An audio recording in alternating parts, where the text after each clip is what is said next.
next price is better than their last. Hey, Kansas City, how about a new career that is economic and pandemic-proof? How about the chance to get paid to learn a trade? Anthony Plumbing, Heating, Cooling, and Electric has a career for you. Reach out to them today at anthonyphce.com/careers or call 913-268-4669 and see how you can get a paycheck while you learn. Again, 913-268-4669. Anthony Plumbing, Heating, and Cooling. Technicians you can trust with your house keys. As stressful as moving can be, the best thing is eliminating as much of it as you can. That's where Let's Get Moving came in for us. Hey everyone, Jason Anderson here, and when we knew we were officially making the move, the only choice was the highest rated local moving company in Kansas City. Local guys that started the company to make the moving experience more personally designed for you. Let's Get Moving is a full service company. Local moves, long distance moves, residential and commercial. When you want to make the move smooth and stress free, Let's Get Moving is the company. Check them out at letsgetmovingllc.com. There's only one station in Kansas City big enough to bring you all the Chiefs coverage you need. Sports Radio 810 WHB. The Chiefs are heading to the AFC Championship game. As the Chiefs get set to take on the Buffalo Bills in the AFC Championship game. Keep it on Sports Radio 810 for all the latest. The quarterback, Trent Green. Super DJ Derek Johnson joins us. Adam Schefter from ESPN. If it's Chiefs, it's right here on Sports Radio 810 WHB. Isn't this a sports show? You know this about me. I love the goofs and the ha-has. And that, frankly, should be the name of this show. I love the goofs and the ha-has. Almost entirely. I think for me, anything that's like, cringe comedy, my general inclination is to step away from that. But this sounds much smarter than I was afraid it would be. Your whole brand is cringe comedy, Josh. That's fair. This is Almost Entirely Sports with Joshua Brisco. Take the show with you by listening on the Sports Radio 810 mobile app at 810WHB.com or by searching for Almost Entirely Sports wherever you get your podcasts. That was a upsetting sound that I had to make with my mouth. This is Almost Entirely Sports on Sports Radio 810 WHB. We are officially midway through the week before the AFC Championship game, and I know that it feels officially a little bit different because we are fully in don't tell anyone anything mode regarding Patrick Mahomes. That's where we will start tonight. I'm Joshua Brisco. You probably knew that because my name is in the intro. Rudy Salazar, not because you just know who I am. I'm not that presumptuous. Rudy Salazar on the other side of the glass. Don't tell me that I am that presumptuous, Rudy. I'm presumptuous of a lot of things, but not that every person within the sound of my voice right now will know exactly who I am. It's give and take that way. Yeah, sure, totally. Anyway, that's Ruby Salablo, whatever. Beards McFly, COVID reserve list at the moment. Hope to have him back before too long. They're figuring out their kind of whole COVID situation there. So you can tweet Beards and tell him that Cyberpunk. Well, you know what? Let's wait and find out if he really gets sick or not. I was going to tweet him and tell him that Cyberpunk's a good game, but I don't think we don't go that far yet. Tweet him and tell him that Jason Tatum is good at basketball. Something that is true that we just won't say out loud. Don't lie to the poor man. Don't lie to him about Cyberpunk. But me and Rudy here tonight, and we will have a couple people to help us over the course of the next 3 hours. Harold Kuntz of Fox4 will join us at 10 o'clock tonight, and Tom Martin of Let It Fly Media will make his return to the show at 9. Tom covered both the Bills and the Chiefs, much like our friend Breland Moore did. We're going through that rotation of the people that have spent time in both areas, covering both teams, to get you kind of that full picture for this week. So if you missed the conversation with Breland or with Seth Kaiser, both of who joined us yesterday on last night's show, you can go to aes.show and see all the podcasts there, or just search for Almost Entirely Sports wherever you get your podcasts. And you can hear everything that you may have missed last night or that you may miss at any point the rest of the week. Also, you can watch the show anywhere. Facebook, Twitch, YouTube. We're in all those places. If you want to watch the show and comment with us, I got one computer screen that just has all the comments that come through over the course of the show. So if you have a question or a comment, leave them there. We'll take a bunch of them over the course of the show. Just leave good questions or comments, and they'll make it. unless we forget. And then sometimes Rudy reminds me. But that's the plan for tonight. Me, Rudy, Harold, Tom, and we're going to talk about mostly Chiefs stuff, unsurprisingly. But the main thing, I am pretty close to just like wrapping my head in tinfoil on this one, because I've got a couple of ways I want to try to connect some pieces for you with what happened at Arrowhead today.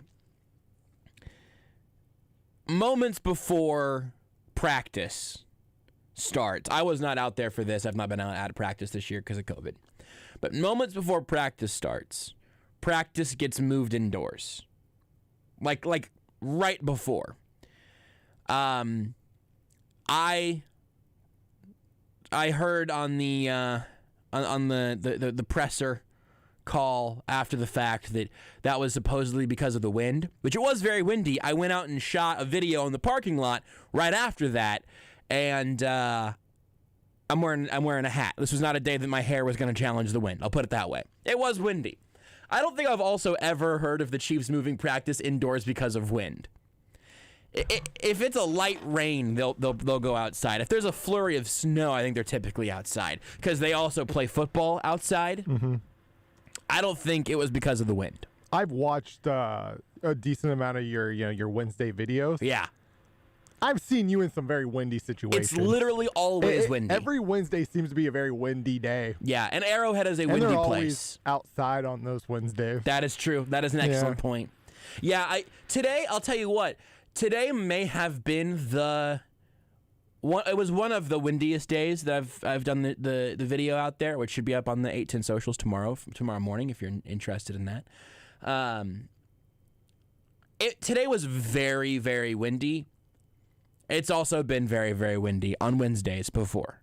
Wednesday, you could say. There's certainly WIND. Did you get it, Rudy? I didn't. That's good. Thank you. That is good. They're not lying, right? Like it's like when Andy. It's like it was a windy day. It's like when Andy Reid says he passed some deals and did some things. That's technically true. Yeah, it's technically true. Well, it's just not the whole story. That's right. You're just omitting some information. Omitting.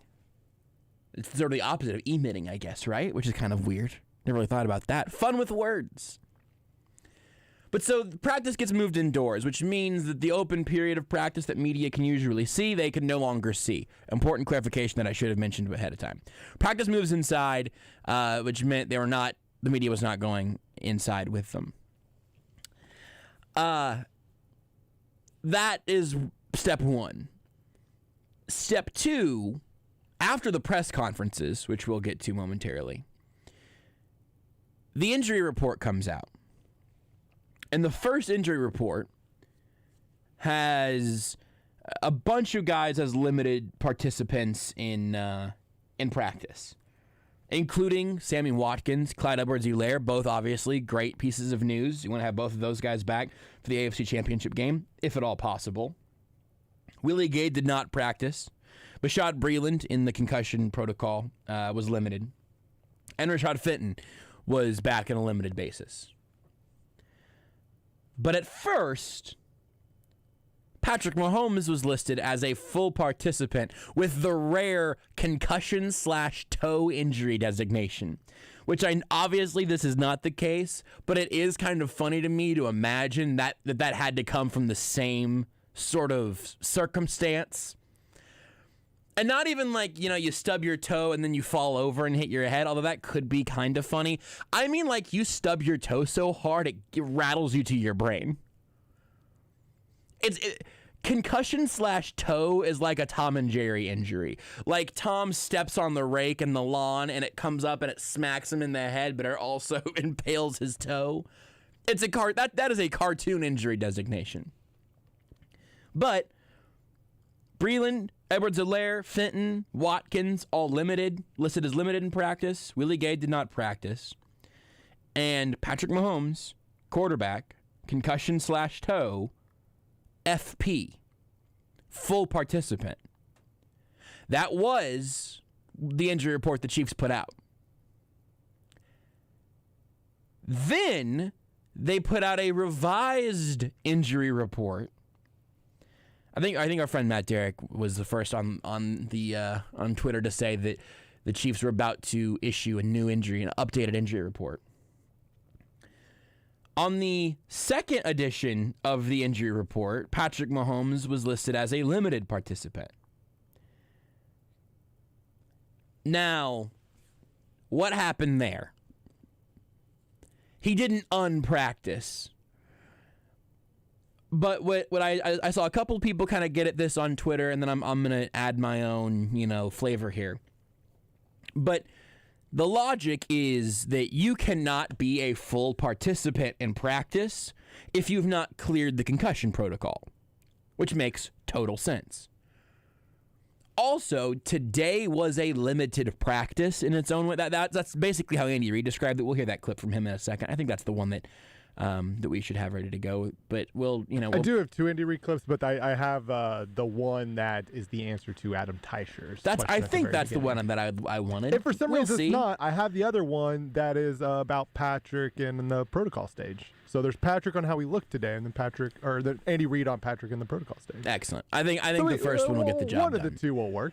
But Andy Reid says, and you can hear it from him in a second, he says that it was a basically limited practice today, so Mahomes took all the snaps, which is what he said in the presser. He took all the snaps, therefore full participant, you would say, right? But he took all the snaps in part because it was a practice that didn't involve him getting contact, which now for quarterbacks, typically you're not getting hit anyway. But the Chiefs even tweeted out like a little video with Mahomes and Edwards-Helaire that I actually am not sure is still on Twitter. Did that get deleted?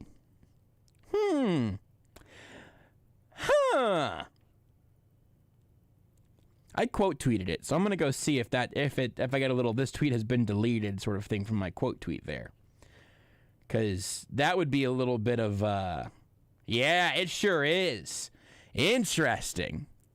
Wonder if there's been some issues around Chiefs communications today. It looks like, because there was a video of Mahomes. I think it was a little play action fake handoff to Clyde Edwards-Helaire. No pads, no helmets. Which, again, makes sense to you think about Mahomes having a head/neck concussion, whatever injury. You don't want him, want his head squished in a helmet if you don't have to, whatever. But it was both of them not wearing helmets. No one out there is wearing pads and stuff, but he fakes a handoff to Clyde, and I think he throws a pass out of the frame. That tweet is gone now, which I didn't realize until just now. But that looked like a pretty comfortable Mahomes.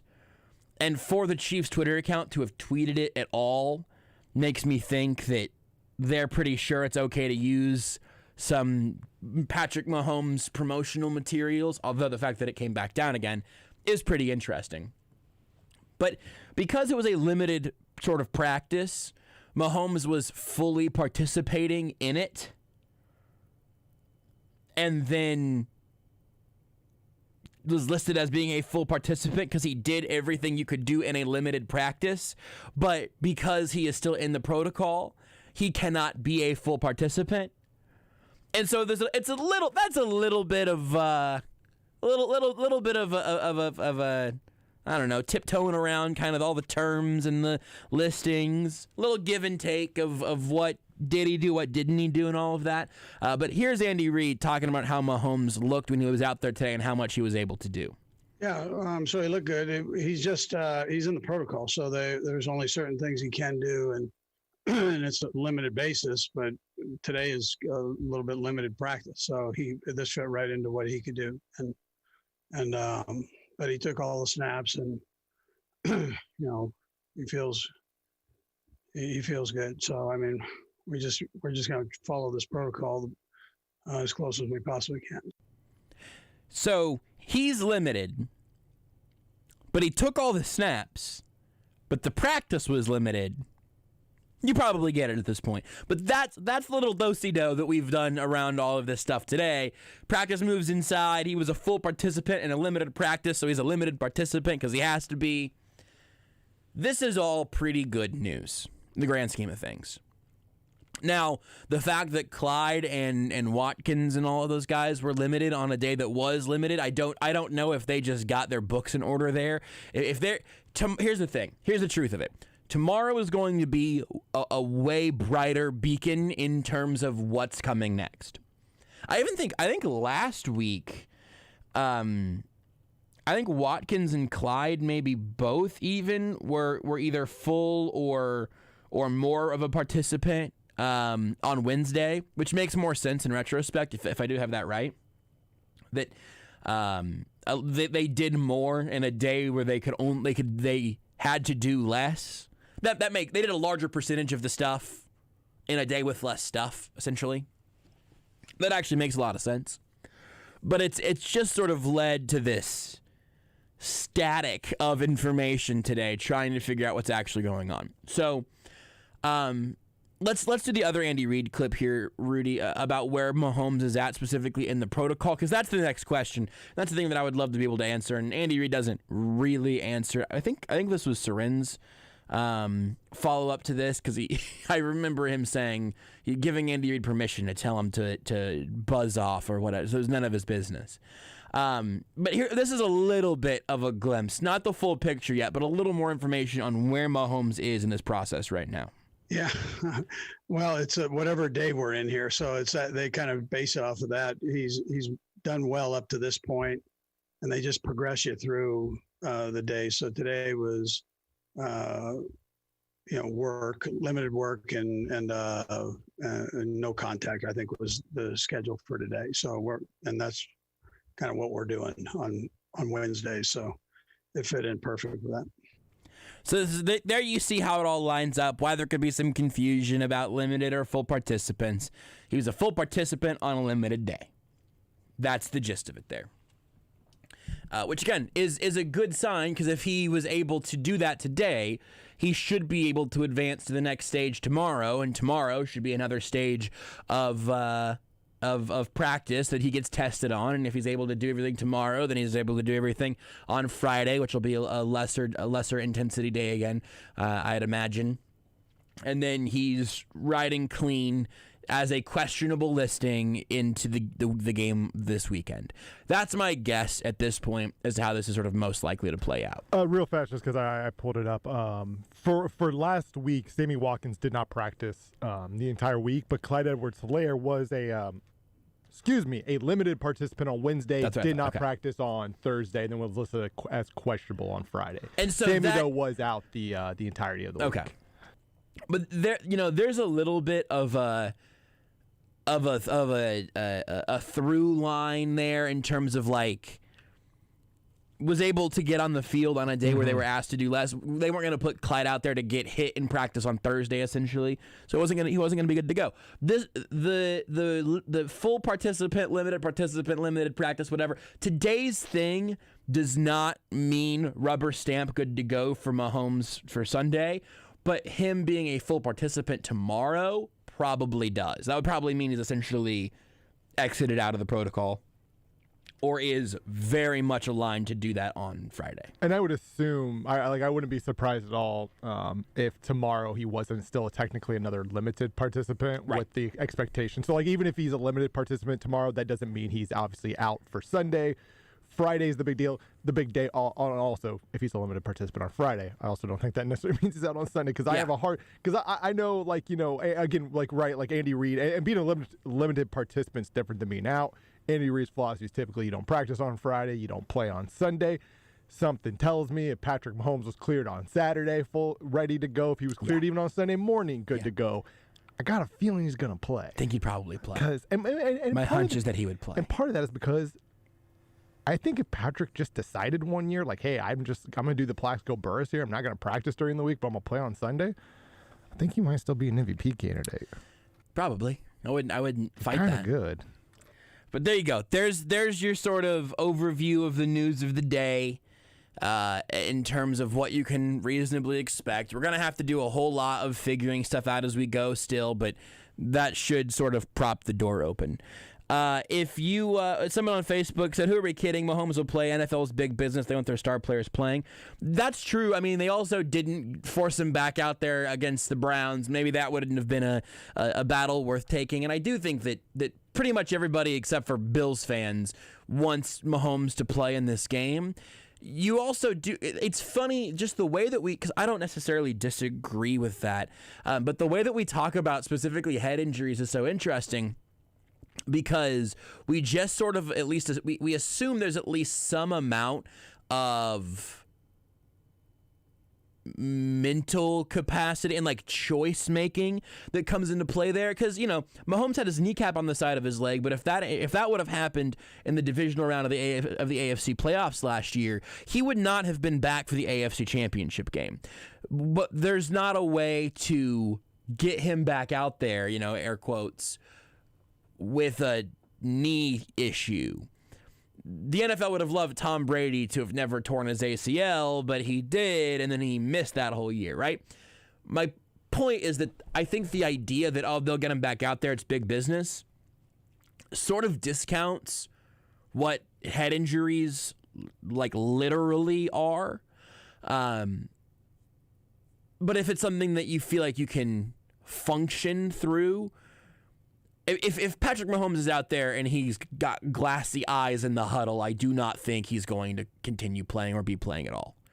I think that if the thought in the building is, now listen, the whole independent neurologist is supposed to solve this problem. I don't know how effective this is, but I think if the thought in the building or Mahomes' thought is, I would love to have 2 more days to not get hit in the head. And I think or another week to not get hit in the head would be great. Maybe they would be more cautious in other times, but if he says, I would love a week to not get hit in the head here, and but if I absolutely have to, I could play, and I just will, then I do think that we're going to see him. And frankly, I think we're going to see him. But I think that there's something interesting within all of that, and just the way that we talk about head injuries in general, that it's something that you can play through if you choose to, which I think is largely, like that is a huge issue that the NFL has been trying to get away from for a while now. They don't want guys doing that. Again, like we see players able to talk their ways, out of injuries to get back on the field. An ankle injury, maybe leg injury, hand, whatever, something that where you probably shouldn't play, but like you can physically play. You can put a cast on. Terrorist Ward was playing before he you can talk your way through that. For his hand, right? I don't know how much you can talk your way through head injuries right now. It's just the NFL just took so much heat, and it just opens you up to more lawsuits, and it's just I just don't know if like they could. I just think. But it is the guy. But it is the guy. It's also the guy. I get it. I think it's interesting. When it comes, it is extremely interesting. If the NFL, like, obviously this is something we could never like fully know or ever prove. If the NFL was ever in a situation where like the Chiefs reached out to them, they're like, hey, yeah, Patrick didn't totally pass, but like he's like 90% pass. Can we work something out here? I don't think Chiefs ever do that because I think Clark Hunt's smart. I think Andy Reid's smart. I think Brett Veach is smart. I think they know that this guy, again, winning a Super Bowl this year would be great. It's not worth losing Mahomes for the next 10 years of his career. Like, there's just more value there. But, like, it would just be interesting to see, like, how that conversation would play out if we could. The one thing is, I love Twitch usernames. So, Pig1 on Twitch. So this Chiefs team normally keeps dudes out of a game for an extra game when it comes to concussions. They won't risk his overall health for a chance at a second AFC Championship. Here's the thing. I actually think err on the side of caution, give guys an extra day off or an extra week off if you're worried about a head injury and that stuff. If you're talking about Mahomes in the AFC Championship game, you're right. If he gets through all but one phase of the concussion protocol, he's not going to play. It simply can't happen. Yeah. If he did and that report came out, which it almost guaranteed would, it would be a massive scandal. Huge deal. That won't happen. The idea of you cleared protocols, we would love to, again, to put you on ice for another week, but this is the AFC Championship game, and if you get through this one, you get a bye week before the Super Bowl, or the season's over, either way. And then also don't scramble this week or whatever, which would hurt the offense. I think that's something that I could hear that conversation happening. Sure. Of like, all right, we were going to try to protect you out there as much as possible. You passed the protocols. You are clear. It's just not as cautious as we wish we could be. That's a different conversation. So again, he has to pass. If he passes the steps, I think he's going to play. Period. Someone on Facebook, it just says empty username still. We haven't fixed this yet. I meant to mess with that today. I forgot. It's I think I'm pretty sure I know where you're going. Devon Perry. Okay, so Devon says it's not a true concussion though. Yes. As a question. He also had the most recent empty username. That kind of follows up on that. So, and then maybe also Devon says it's just different than a knock your socks off concussion, so I don't think it's fair to compare them. Well, so this is also the thing. Today he was actually listed on the injury report as, again, toe/concussion. It is certainly not a traditional looking concussion. Is it a more or less serious form? Is it a real or believed concussion? I don't know. But whenever it looks like a concussion, you have to clear the protocol regardless. Because here's the thing, if I stub my toe really hard to the point that my eyes gloss over and I start staggering around, my head didn't do anything. But if I've got concussion-like symptoms, well, now I've got to clear that protocol regardless. And it is my absolute understanding that you have an opportunity to clear that protocol between one Sunday and the next. So if I stub my toe really hard and then I'm able to shake that off, maybe I'm not allowed to finish the show, but I'd probably be able to be back tomorrow because I could pass it all in the shortest amount of time. I don't know the shortest amount of time to clear concussion protocol. I imagine it's not 1 or 2 days. So it kind of doesn't matter. You know what? I will say this. If it ends up being some form of false alarm concussion, then it would make you less worried about the long-term repercussions of it.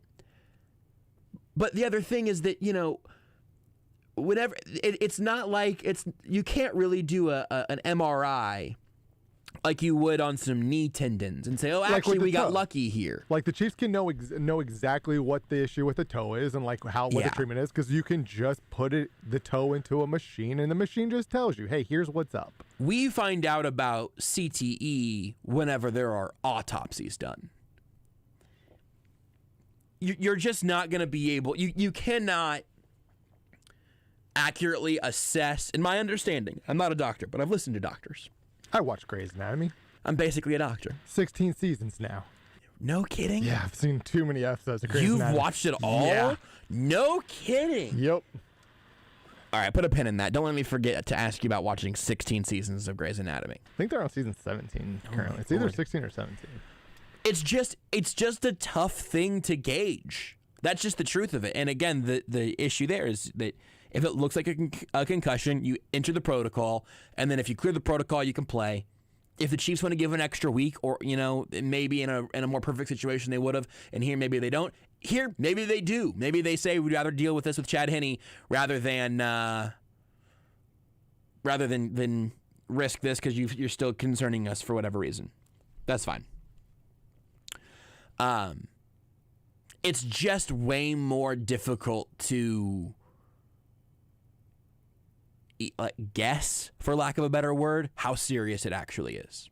It's just tough. And that's why this whole week is tough. That's, that's where we end up here. And somebody said, they mentioned like the chokehold thing. The chokehold thing was so quick. I mean, it could have been a blood thing, but even then, you're talking about blood to the head. I mean, there's just, we know the danger zone here.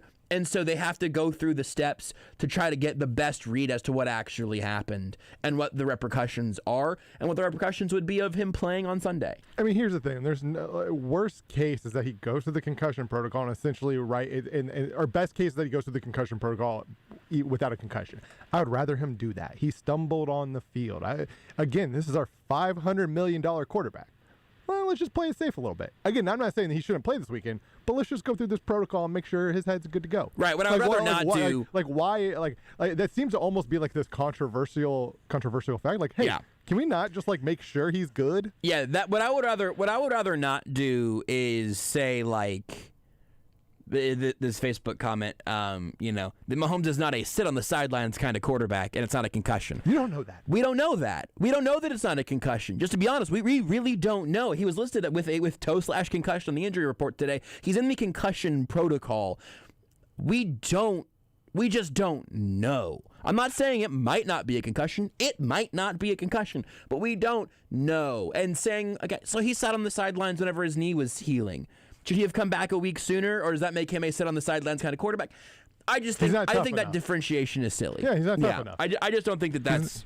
He's just he's soft. He's weak. We'll see. Hey, apparently the city just likes calling their quarterback soft, right? Like that. Apparently that's just a thing here. That joke is still for 4 people, but 4 people thought that joke was absolutely killed. And somebody, and again on Facebook, I just think that not arguing with you, I just think this is different. Absolutely.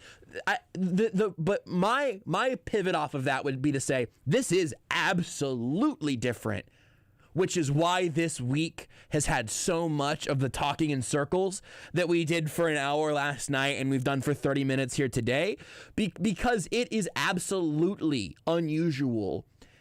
And at this point, we don't know which direction that is going to pull the Chiefs. The reports so far have been positive. Him being a full limited participant in practice today is a positive. If he is a full participant tomorrow, or even a heavy limited participant tomorrow, that will be a positive. I think he's probably playing based on the reports and the information that we have. I think he's probably going to be able to play and will play as soon as he gets cleared. He'll be good to go. That is absolutely what I would bet my money on at this point. But I also want to make sure that we get all of the information and we talk about all the angles that are available on it. One more comment before we take a break here. In fact, I lost it because this has gone off the screen because of the sheer number of comments that we've gotten, because this show is extremely popular. Mr. Jeremy Jam on Twitch, which was already... Do you remember what it was verbatim, Rudy, or just the topic of his first comment that I would like to address? Oh, yeah. Give me 2 seconds. I'll have it for you. If you have it open. It really fits being named after the worst person in Parks and Rec. Yeah. I forget that Twitch, technically, I had the chat to the side, so it doesn't have... But basically, he said, got on the Twitch, saw the resolution, 576p, ? LOL. So here's the thing. Fun of us, Jeremy Jam. Here's the thing, Mr. Jeremy Jam. If that's your real name, which seems unlikely because it's named after a character from Parks and Recreation. We basically, at this point, we've got TV quality little remote cameras in the studio, because what the Border Patrol uses on 38th Spot. Got these TV, they basically look like R2-D2's head upside down with little cameras in them. I never thought about it like that. I honestly hadn't either, but I just had to explain it for the first time ever. We got these cameras. These cameras are good. I've got an HD TV with just... If you watch on any of the videos, where I am looking right now, this is a TV with myself on it, or wherever the camera is. So if Rudy flips it to himself, I'll see Rudy there. But if you see me looking up and to the right, it's because I'm looking at myself or like the framing or something, and it's crystal clear. It's our lighting in here could be better, but that's something we'll figure out in time. But we're running the video feed through the world's first laptop. So yes. And we got because through Facebook it never really bothered me, but especially seeing it on like Twitch, I wanted it to have a crispy for sure visual, and so Beards was yesterday or no Friday I think for the Friday I think Beards was running it through his computer from this millennium, and we were suddenly pumping it out at least a crispy 720. I don't know if it was 1080p, but it was like a crispy 720. It looked good. Graphics looked good. It was nice. But Beards isn't here tonight because he's on the COVID reserve list. And so now we've taken the step backwards again And listen, it's not this little laptop's fault. No. It's doing its best. It's gotten us very far. Mm-hmm. But when you say, hey, little laptop, can you take this sort of TV visual quality and take it through all of your your ones and zeros and then put it up on Twitch, Facebook, and YouTube? And can you do that at like a nice sort of 2021 kind of nice high quality? The computer has just gently, firmly, but kindly said, no, I can't. What I can do is 560p. It's just a little dirty Dan over here, if you ask it to do the right job. It's just the dirty Dan of laptops. If you ask it to do it the right job, it'll do it very well. But when you ask it to do too much, you're asking for trouble. Now, Mr. Jeremy Jam on Twitch has said, I more so meant that it's a strange resolution. Yeah, it's very strange. That's absolutely true. Very true. I've never honestly heard of the resolution, but it's no, true. because I actually just looked at the software that we're running it through, and it says 1024 by 576, and I've also never seen that. Never. Why isn't that 1080 by 720? No idea. Did we do something? Maybe we did something wrong this time. That computer's definitely, it's doing its best. I haven't touched anything. Just fired it up like we normally do. Yeah, I also thought that was odd, though, actually. I saw that earlier and thought that was strange. I remember Beards had messed with it in an attempt to make a better quality, and so this may be the resolution that we ended up on. It's so close to 1080. Yeah, because it is so technically a little bit better than what our previous one. Like, it looks a little bit more crisper. Yeah, you're right. So before it was like 800 by something. So I think Beards got it about as good as it can get. And I think that's just what the resolution was, which, again, never heard of it before. I mean, like, I am trying to see if you type 1024X in Google to see if that, is a thing. The first result is 1024 by 768. That checks out. Not by 576. Like, that doesn't make... That's just... It's just a very odd resolution. That's true. Sorry for getting so sensitive about our video quality, Mr. Jeremy Jam. You're a good congressman. You're all right. I would vote you straight out of the Pawnee. He wasn't a congressman, was he? No, he was like a city council member. He was a city council dork with a private bathroom. Are you one of the private bathroom? I don't know. It's been a minute since I've seen Parks and Rec. Did you see one of the guys from Parks and Rec is the president now? That's crazy. What? Yeah. Like, I didn't know that. Like, Ron Swanson? No, I love Ben Schwartz. I love Ben Schwartz, and his role there, absolutely tremendous. I don't think he should be the president, though. That feels dangerous. He's the voice of Sonic the Hedgehog. Is it Gary? Or Jerry? I think it's Gary. Jerry. Jerry with a G. And Gary with a J.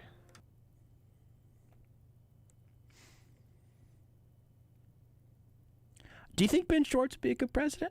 Sure. Why not? I still think it'd been a step up from the previous 4 years. At least we'd have a good celebrity. Just be a good actor.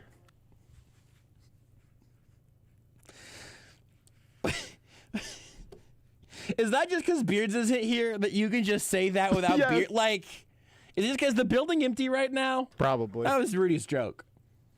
Hi, my name is Joshua Brisco, and I sound like this. And that was a joke from Beards McFly. But it was a good joke.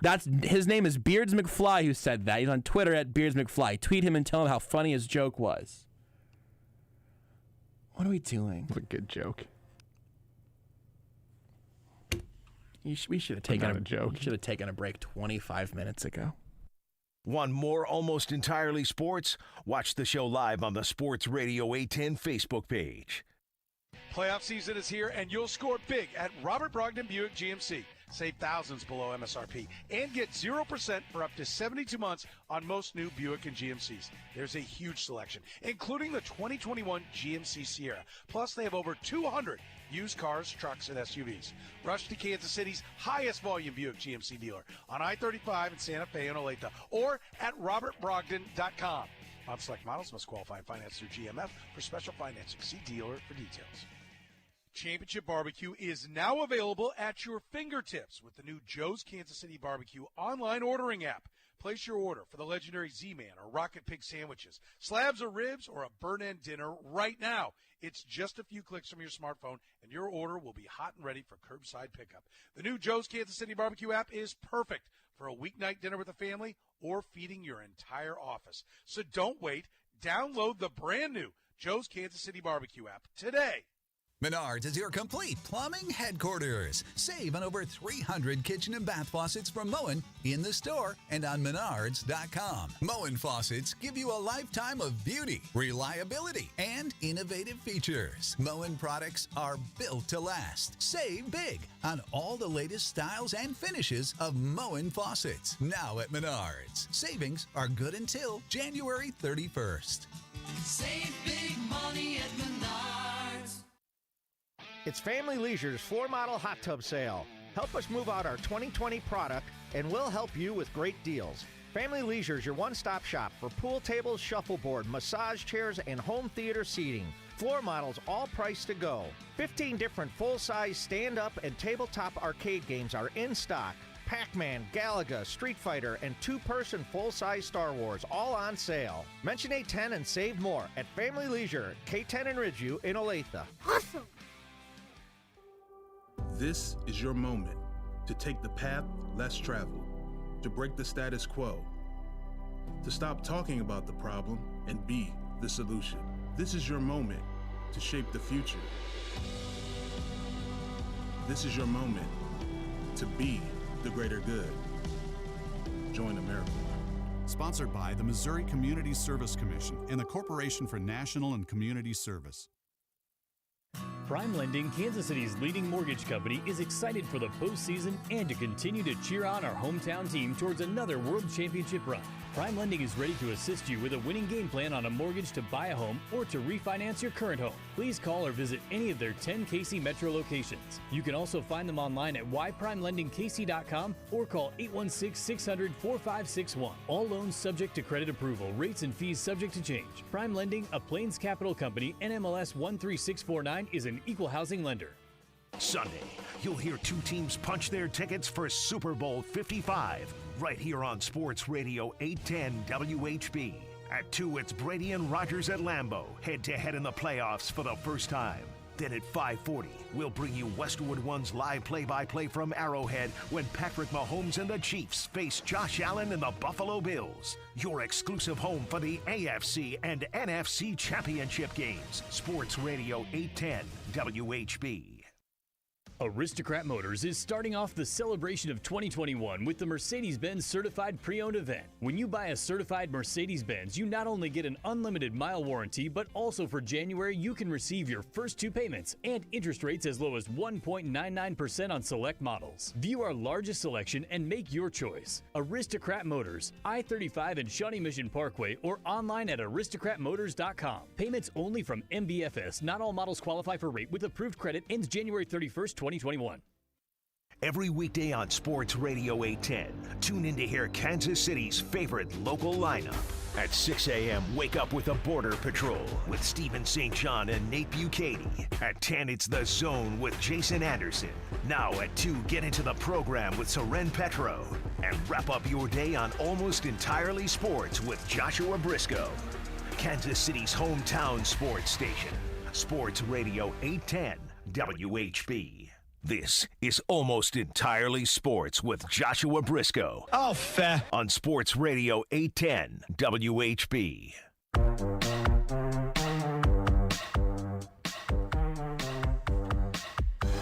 There's a bunch of ways you can get in touch with the show. If you do it through any of the video feeds, I'll be able to see your comments really easily. Just like right now, you can see the back of my head, right, Rudy? Rudy forgot to turn the camera around. I didn't forget. It was just the best side. We also, though, have a text line that you can text into, 913-912-4810. Rudy gets to decide if any of those make it to me or not. Rudy is my filtration device on that one. Most of your texts are toxic. Not you, Josh, right? But you, most the people. Texting. The text. We could talk about this, I think, a little bit. The text line is weird. There are toxicity rankings in terms of how people communicate with other people, and like, especially in an instance like this where it's, you know, a large number of. I don't know how to say this in a way that doesn't either come off really like a real D-bag or just wrong, but you have multiple people sort of sending messages to, in this instance, two people or like an entity kind of, but in that specific format, like, you know, I get a bunch of tweets, and during the show we get a bunch of Facebook comments and Twitch comments and YouTube comments, and then there's the text line. And weirdly, the text line seems like it has the most sort of like vitriolic stuff. Hey, everybody, if you text the text line from your phone, we have your phone number. I might just call you someday. I'm not even on the radio. I might just call you and be like, hey, this is Josh Brisco. You called me a bleep on the text line yesterday. What do you do? What's your life? I want to know everything about you. What's your name? We could do that. But the text line is, I think it's just because it's numbers, right? Because all of the, you know, on Facebook, you at least got, people are bleep holes on Facebook too, plenty often enough. Nobody today, for the record. Not subtweeting anyone. Just sometimes you'll get, you know, just that one dude. Not that it's always a dude, but it is. You get that one dude that's just calling you an idiot for like 30 minutes. Like they're sticking around to get that message across. The guy who shows up every day just to let you know you suck. Yeah, it's like he's got an alarm set for 8 o'clock every weekday to see if Almost Entirely Sports is on and to tell Josh to go to hell. It's a weird hobby you have, but I guess I'm flattered. But for the most part, Facebook commenters on the live videos and stuff are good. Just people talking, asking Chiefs questions or being excited about the Chiefs or whatever. Because it's also got, you know, like your profile picture and stuff and like your full given name. The Twitch side of things has been great. We're just being harassed by congressmen. By councilmen. By Pawnee councilmen. I think this Jeremy Jam moved up. He's moving up in the world? Here's the thing. If are you going to make another joke? Yeah, but I'm going to have to answer too. No, I don't think it's a joke. If that show came out today, a guy like Jeremy Jam would absolutely move past city council member of Pawnee, Indiana. Like, yeah, no, absolutely. He is absolutely a senator of Indiana. Yeah, no, that's true. I think that's fair. But the YouTube has been fine. Not as many people there typically. And the Twitch has been great because I think the people that watch this show on Twitch we have very similar wavelengths. Absolutely. You know? We're coming up with names like Mr. Jeremy Jam. Yeah, that's right. Yeah, absolutely. I feel safe with the Twitch folks. But the text line is just so angry almost all the time. It's really strange. I don't know. It's very weird. I occasionally will go look at like texts from like other shows, just like from various times throughout the day. Not often. It's just every now and then I'll click on an old one, and whoof. You know what I'm going to start doing? If you're mean on the text line, I'm going to text you from my personal phone number, but it's just going to be like, the text is just going to say like, hey, big boy, it's Kelly from the bar. When do you want to meet up again? And I'm just going to pray to God that your wife looks at your phone. I'm going to ruin your life by getting your number from the text line and then texting you as a fake person you're having an affair with. And I am going to assume that you're a man. Because I've never had, I don't think I've ever gotten anonymous disdain from a woman on the text line or Twitter or Facebook or anything. You can disagree. Like plenty of people have disagreed with me on a number of things, but there's a specific sort of tenor that comes through that you're just like, why are you what happened? Why are you like this? Jeremy Jam counts Senator Jam suggested on the Twitch that that we need to have Beards read the text line messages and to Sad Fans music at some point. That's a pretty good idea. Might be too much bleeps. That's a good idea. I like that. There was a text that I was actually supposed to get to, and Rudy, I have straight up forgotten what the topic was. Essentially, the idea that maybe the Chiefs are going about the injury situation a little coy to maybe make the Bills prepare a little differently, a little trickery. Yeah. So, a little gamesmanship. Yeah, gamesmanship. So that's a good word. I think it's a good question, a totally fair question, and that I think has a predominant answer, and then also kind of a little side answer. Predominantly, I don't think the Chiefs are hiding. Well, I do think they're hiding Mahomes today, actually. I don't think the Chiefs are limiting Mahomes or going to try to get him limited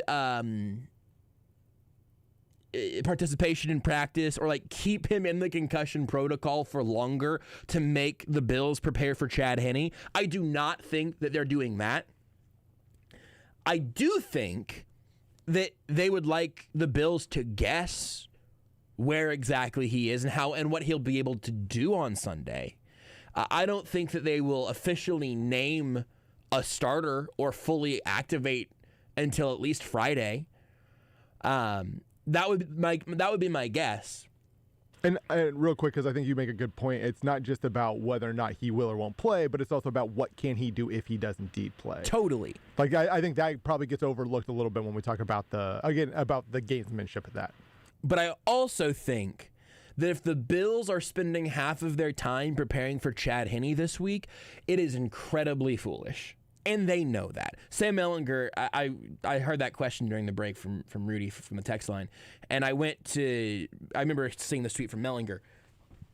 This was 8 hours ago. My favorite part of this is the Chiefs are 100% trolling the Bills, and the Bills are 100% not preparing for Chad Henne.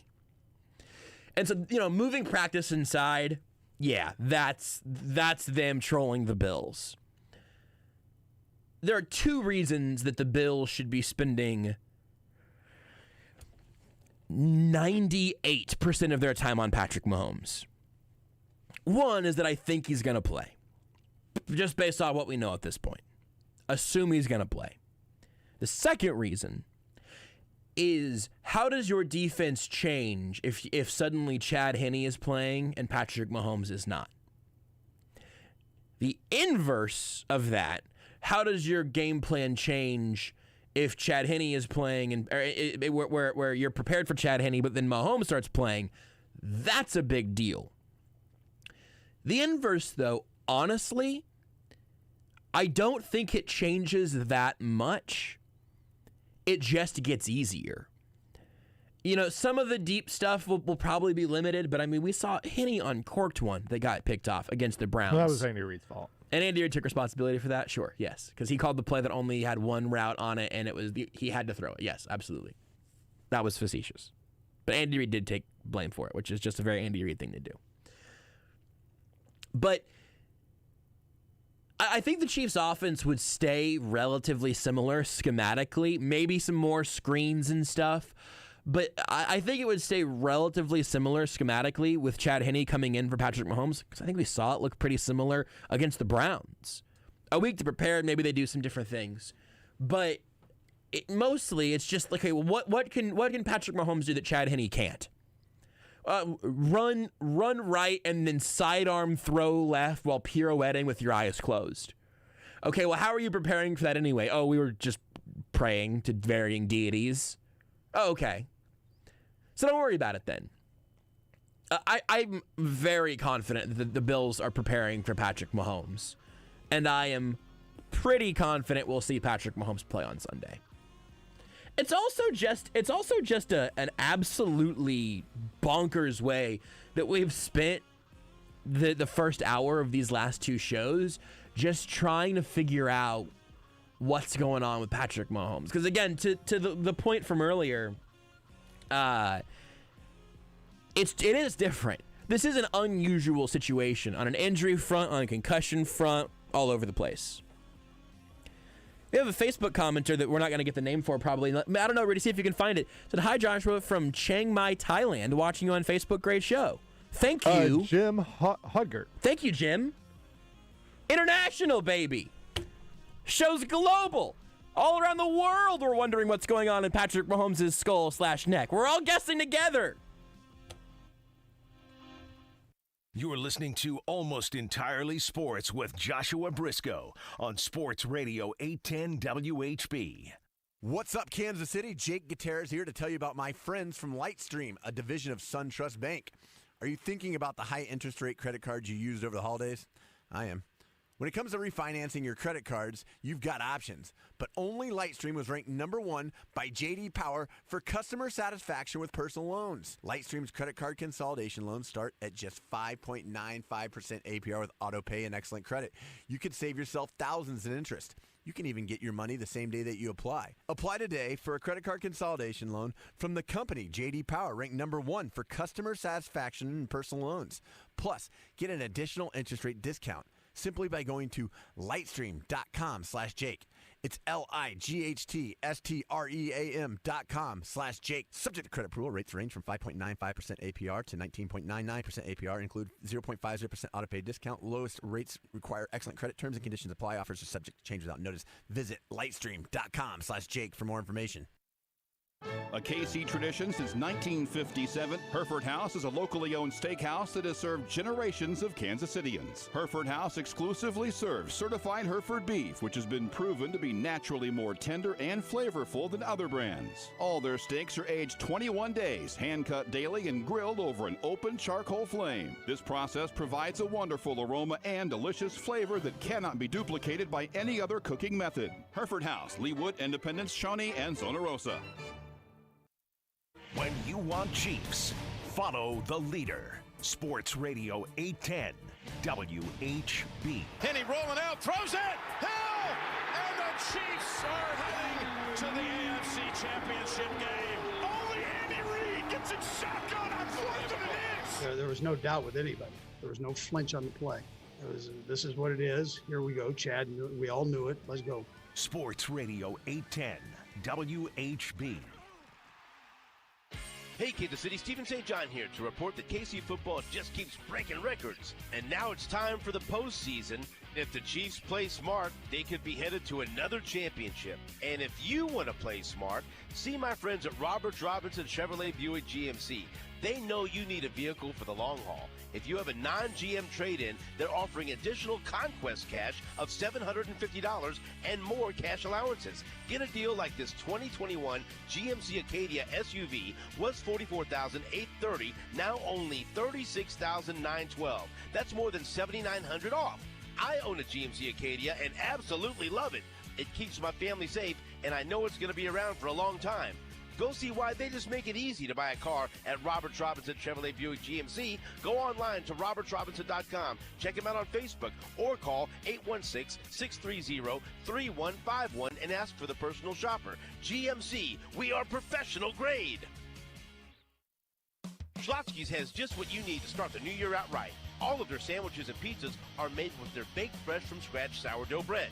At Schlotzsky's, they offer curbside, drive-through, socially distanced dine-in, catering, and delivery. And remember, the Schlotzsky's $24.99 lunch and dinner special for a family of 4. Any 4 medium sandwiches or pizzas with 4 chips and 4 cookies for just $24.99. Available at all 5 area Schlotzsky's. Funny name, serious sandwich. That's Schlotzsky's. Our friends at American Shaman have a smoking hot new product I'm just burning to share with you. Shaman Smokes come in a pack of 20. They're available in cherry, grape, menthol, and original unflavored hemp. So when you're feeling the drag, spark up a Shaman Smoke for the satisfying and relaxing effects of legal hemp. Shaman Smokes are not intoxicating and contain absolutely no nicotine. Ask for Shaman Smokes at your favorite convenience store or pick them up at your local American Shaman. Shaman Smokes from American Shaman. Life is better with the feather. Every business should advertise their product or service, but with the expense and advertising choices out there to choose from, many businesses just rely on word-of-mouth referrals. Now there's an answer. For less than $5 per day, KC Referral Network will promote and market your business on 4 of the most effective advertising platforms: radio, direct mail, digital marketing, and referral directory marketing. KC Referral Network. Go to saleskc.com. That's saleskc.com and increase your sales in 30 days. saleskc.com. Kansas City's hometown sports station. Sports Radio 810 WHB Kansas City. Hello there. I'm Mark Robbins. NBA action tonight. Celtics and the Sixers going back and forth all night long in Philadelphia until... Embiid one-on-one with Tristan Thompson. Left-hand dribble into the lane. Backing, turning. Fade away from 14. It's up and good. Dave Yeager draws up the play for Embiid. The Sixers' new assistant coach, offensive guru. Doc Rivers and Yeager come up with a call for Joel Embiid with 38. He would wind up with 42. The excitement on 97.5. The Fanatic in Philly as the Sixers win at 117-109. These two will have a rematch Friday night, 7:30 Eastern on ESPN. And right now on ESPN and the app, first quarter winding down in Houston. Phoenix leading the Rockets 21-18. The first blemish for the Brooklyn Big Three, Cleveland. Yes, Cleveland in double overtime. 147-135 over the Brooklyn Nets. Colin Sexton, 42 points to lead the way for the Cavaliers. On the college court, top 25 action, we got an upset as number 11. Creighton falls at home to Providence, 74-70. 10th ranked Wisconsin handles Northwestern, and number 8 Houston, no trouble in beating Tulsa. 20th ranked Clemson loses on the road at Georgia Tech, 83-65. Patrick Mahomes practiced for the Chiefs today, but still remains in concussion protocol. He must clear protocol to play Sunday against Buffalo. Coming up Thursday, Kyrie Irving is back for the Nets. So what will this three-man weave look like for Brooklyn? We'll get into all that Thursday at 6 Eastern on Keyshawn, J. Will, and Zubin on ESPN Radio.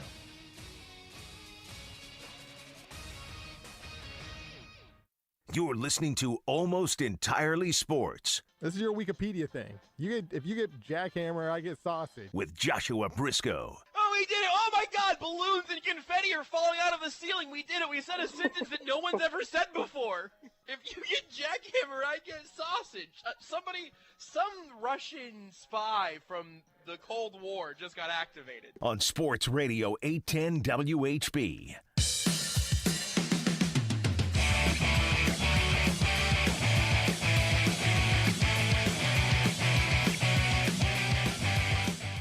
To talk to as we lead up to Chiefs and Bills this weekend than the man who's covered both teams, been in the Buffalo side of things, came to Kansas City, and then really found something just better than running around with TV cameras at all. But that's chapter 3 of the Tom Martin professional cameraman story. Calling you a cameraman is deeply unfair, Tom, but this is Tom Martin with us now. You can follow him on Twitter at LetItFlyTom. He works for Let It Fly Media at this point, which, again, I'm just going to say you've elevated beyond the televised sports world, and then now you just, fly around, jet-setting all over the place, filming golf things, and being awake very early in the morning. That's how I understand your job. Yeah, that's a lot of it. That was summarized very succinctly by you, as you often do with your eloquence. I just love that there are... I don't know the exact population. There are a lot of Buffalonians in the world, and here I am from Houston, Texas, ready to talk about Buffalo, and I am so excited about it. You just triangulated at this point. Or actually, I don't know. What's the line from Houston to Buffalo? Would you hop over Kansas City? I'm not sure how that path Not quite. No, it's a bit more eastern. Okay. If anything, I'm just trying to find reasons to keep coming on your show, and I'm very happy about this one. No, this one I'm very excited for. And then my next thought is that, we'll eventually have to talk about college basketball, which we haven't done pretty much at all yet. And, Mizzou is good at basketball. So we'll talk to you. We'll let you be, our Mizzou.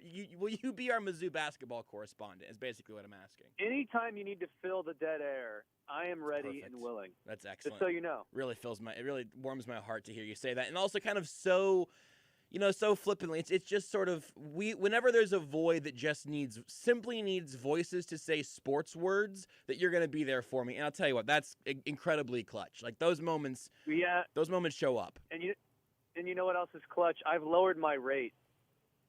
I'm no longer as expensive as I was talk to. So my rate is lower just for you. Well, I appreciate that. I can't believe all of those checks cleared up to this point. Which is, Man, what actually, a miracle. It's actually why it had been so long since we've had these gaps in being able to have you on, coming up with a good excuse to talk to you. It's that, and then also that I had to work extra jobs, extra hours, just to be able to afford this segment. Well, if that's the case, Josh, then really glad that, you're getting to live your dream in these moments we're experiencing right now. Yeah, right. No, my living my dream is what's been happening for the last 3 minutes and will, God willing, happen for the next 20-ish or so. That's the dream. Everything else is just to justify. Okay, you've given me a timer. I'm ready. Time. Okay, I can All right. do this. I can keep it concise. Here we go. I mean, listen. This segment, this show taking a segment too long would not be. It's not a rare occurrence. That would not be the exception. In fact, if we do this concisely, that would be the exception. This is very true. Yeah, I'm good with that. No complaint. Excellent. But so you're right. I mean, listen, if the Texans were involved, and I will ask you about the Texans, but if the Texans were involved in this game, that might make even more sense. I'm sorry. We won't start there. Or do you want to eat your vegetables first? How do you want to do that? I don't. That's not vegetables are good for you. That's right. That's like eating a bunch of Thai food if you don't like spice. Yeah, that's what that is. Yeah. Do you want to eat your habanero for an appetizer or save it for dessert? Give me dessert. I'll be crankier then, and that'll be better for me. Okay, that's perfect. So, we'll save that then. But you covered the Bills in Buffalo. I honestly do not know how long you were in Buffalo, but I feel like it was enough to get the full experience based off of some of your Twitter threads and whatnot. And then obviously covered the Chiefs for KCTV5 for a while here. I want to hear stories about your time in Buffalo and your interactions with Buffalo fans. We talked to Breland Moore, who also Channel 5 just loves the Buffalo pipeline, I guess. But Breland made me aware of just like a guy who covers himself in ketchup and mustard before games that I knew nothing about. Very much a thing. Buffalo tailgating in general. So when I was there 2015, 2016. Those are the two Rex Ryan years. Yes, so exciting. When really it was the most hope they'd had in a long time. They had a really good team, really good roster, and it was really when Bills Mafia took a turn. Bills Mafia used to be this very little, online forum community of people started by a friend of mine, Del Reid. And when I was there, it evolved, or I guess for some people devolved. I say evolved into the table crashing ridiculousness that you know now. Yeah. I mean, I remember when it was getting so rowdy that there was a video of a man taking a shot. Let's say, just to paint this gently, the shot was poured down a girl's back, and he took it from somewhere, right? Yeah. Right? Isn't it? Yeah. Okay. Yeah, So sort of a lose that was situation. That was not cool. Yeah, it was a lose situation. It was not cool. And I'll never forget, one of the reporters at a rival station of mine asked Rex Ryan for his comments on this. And what is Rex Ryan going to say other than, okay, well, yeah, it's not what I would do and all these things. The PR guy for the Bills was never angrier. Took the phone that he had in his hand, walked up to the reporter and shoved it about an inch from his face, and on the phone was the team's public statement about it. And he said, that's his comment. And I was like, oh. Oh, my goodness. It was a really great sort of evolution point. And since then, Bills Mafia has turned into the most generous, donate-friendly, great cause fan base anywhere. I love Chiefs Kingdom. It's tough to beat what Bills Mafia has done in terms of raising money for players, for good causes, anything. So that's a side of it, too, that makes this a really cool game, man. There's a ton of passion between both fan bases, and there's a lot that makes them both great fan bases, and you hate to see one go home disappointed. But, where I'm with the Chiefs in this. But I suppose, what do you want to know? What else do you want to know about Buffalo? Do we talk about the bars being open till 4 a.m. in Allentown?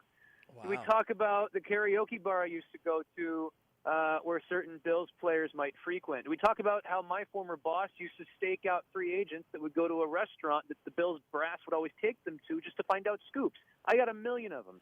I am enormously interested in everything having to do with Rex Ryan, honestly, because this also we've tread this ground a little bit now this week, but just simply the fact that man got as the phrase we ended up getting to describe this was a cartoon pinup version of his wife wearing a Mark Sanchez Jets jersey, and I'm not leaving any clothing items out of the description, like that's the thing. And and then he got hired by the Bills and made a rare intra-divisional head coaching hire. That I don't know how often that happens. And then he got the jersey like kind of blued out to be a Bills number 6. I don't know. It was E.J. Manuel number 6. I have no idea. But that choice on its own is something that has resonated with me for a very long time. Rex, how do I put this? Rex is the reason why the Bills are what they are today, because the Bills ownership said, we don't want that. So basically, all of the success of Sean McDermott and Brandon Beane, it was because Rex was so fun and jubilant and just was not ready to put together a great football team. Yeah. And that goes as far as the management as well. I mean, Rex, when he was there, was so much fun. We used to have a extra segment full of Rex Ryan sound bites that were not being used that were called the Rex Files. Yes. And we would just run them, and he would talk about innocuous things. I feel like that Rex's greatest achievement was getting his lap band removed when his brother Rob Ryan joined the team just so Rob would not feel like he was too fat.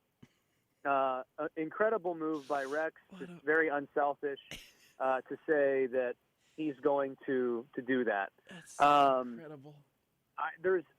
It's just it was a personality home run for the team. They just didn't win that many games. I think they went 8-8 and then 7-9 with good talent.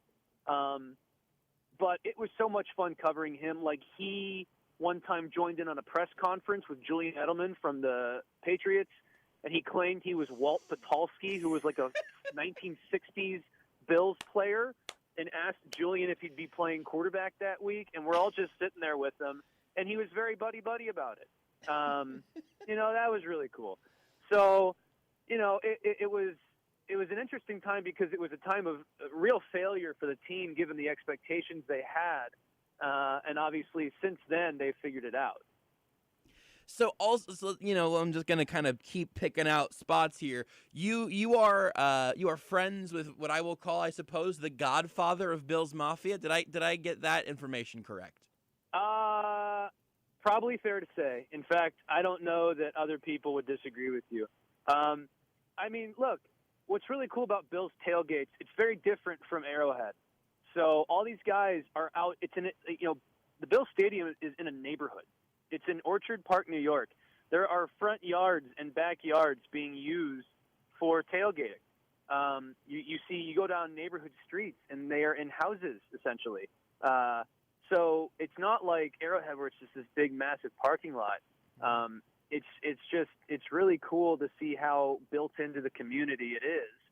And look, those Mafia, I mean, we know how much the Chiefs want this game. Those Mafia has been waiting since 1993. I was 2. I turned 30 on Sunday. I was 2 years old the last time the Bills won the AFC Championship. So they won it. They won it really, really bad. It does feel like kind of, this is not going to, the phrase I'm going to say is going to be patently untrue for Chiefs fans. But it feels like on some level there's a little bit that you could at least dig in and find a little bit of a win-win in terms of what you just pointed out. That last year the Chiefs were in that spot of fun underdog, and even then, the teams they ended up actually beating were not necessarily, the dynastic Patriots. But the Chiefs had the incredible drought without winning a playoff game, and then they won a playoff game, but then that was it. And then Mahomes gets here, and that continues to unfold. But it feels like the Bills are I mean, hoping that they're a year behind the Chiefs' timeline at this point, but the fans haven't gotten that amount of success yet. Can I bring something up real quick? Please. Is it fair to say that that the Bills Chiefs trade that year goes down as the best trade in NFL history as it stands right now for both teams? Maybe. Yeah, I mean, because how many times does the best player in the sport get traded? Probably never. More on the Texans later. But sorry. But the best player in the sport, that's high praise from a Kansas City guy. Come on. So, I mean, second. So the Chiefs get Mahomes out of it. The Bills get, one of the best young corners in the sport, and then it ends up giving them Josh Allen. No, that's pretty good, man. That's a pretty good poll there. You would think that the Bills would get totally crapped on for that just because Mahomes is Mahomes, but it's really hard to argue, and especially given the fact that, now they're going to be the ones who are saying, well, maybe Mahomes wouldn't have done so well if it wasn't for Andy Reid and whatever makes them sleep at night. I guess they can live with, and they can go to bed thinking about Josh Allen and his big face. So, all right, what next? I want to know more about Ketchup Mustard Man. I've already forgotten what we figured out, that he has a name that's not his real name. His real name is something much more innocuous. I want to know how he. I'm no good for him. I'm no good. I don't remember his name. That's fine. I didn't talk with him much. How else can I help you? That's fine. What's the most memorable tailgate thing that you saw in person with your own eyes? The most memorable tailgate thing I saw in person with my own eyes. First of all, Josh, if we're going to use suggestive language on this program, let's say I mentioned something that starts with a D-I-L. Do I need to just make up another name? No, dill pickle, yeah. All right, great.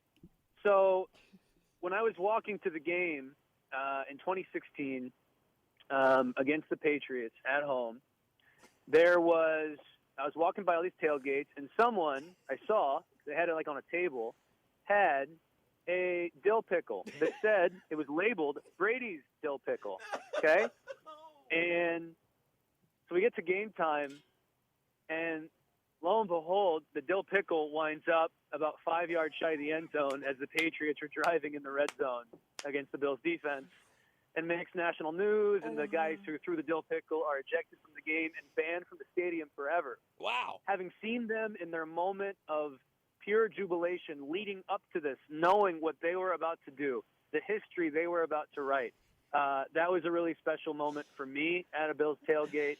And I'm telling you, I want to say that happened 2 or 3 years in a row. Yeah. Where whenever Brady would arrive, but just so people know, the very top of the dill pickle, right? It was a smiley face, and it had some strange eyebrows on it, and then below it said Brady's dill pickle. Wow.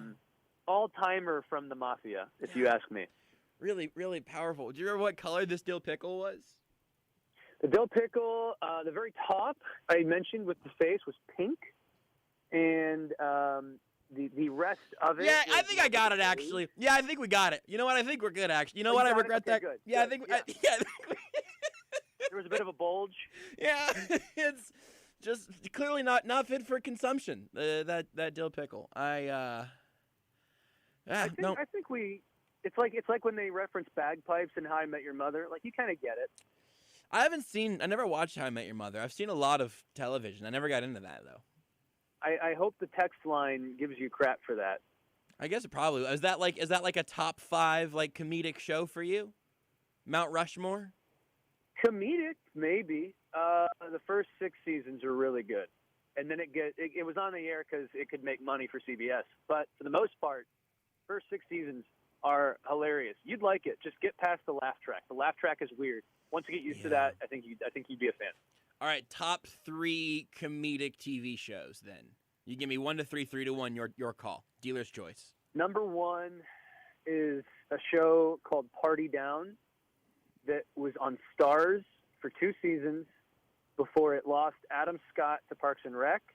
It lost Jane Lynch to Glee. It lost all these great actors and actresses. Martin Starr, I think, took another show. It's so funny. It's about caterers in Hollywood, and every episode is a different party that they cater.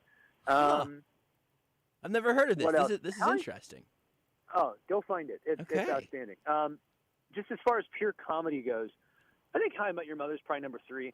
I'm trying to think what number 2 is, because you could really say, okay, The Office or Parks and Rec. I'm tempted to not go with one of those, but I'd probably say The Office is number 2. Yeah. I'm going party down because I'm a rebel. No, that's fun, because I had not even heard of that, but it sounds... See, the other thing is, like, apparently you said 2 seasons. I'm seeing 20 total episodes.